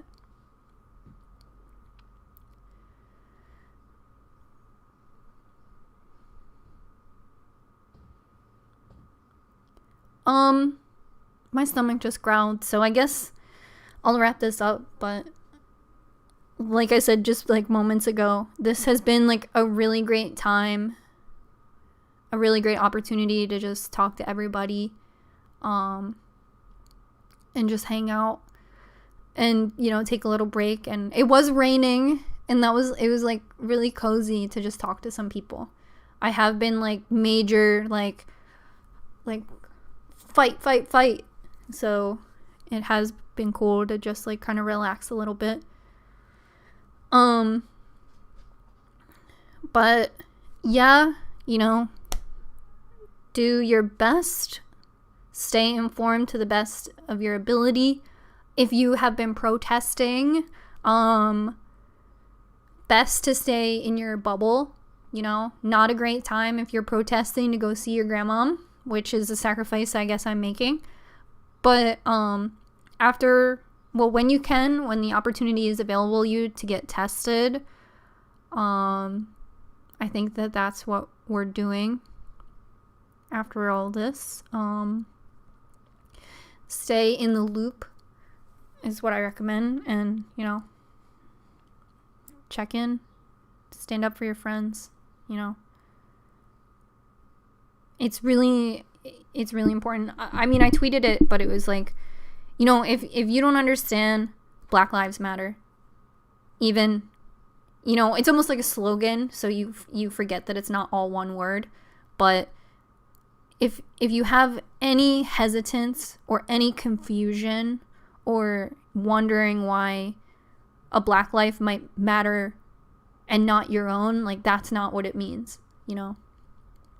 I've seen a lot of things that say, you know, all lives matter, all lives can't matter until Black Lives Matter. And I think that's the most concise way to explain it to somebody who might not understand. But do take that time to understand, even if you feel any hesitance or any confusion, you know. Innocent, maybe. Maybe you're just like, I don't understand, you know. I've seen some people who are like, but I don't understand. And maybe they're trolls, but maybe they don't understand. So I think the first step is to understand as much as you can, and in that sense, organically, you show your allyship because it's real. You know what I mean?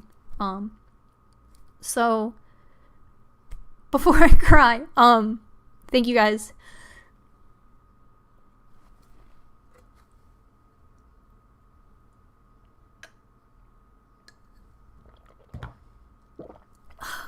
Why do I drink water like a baby?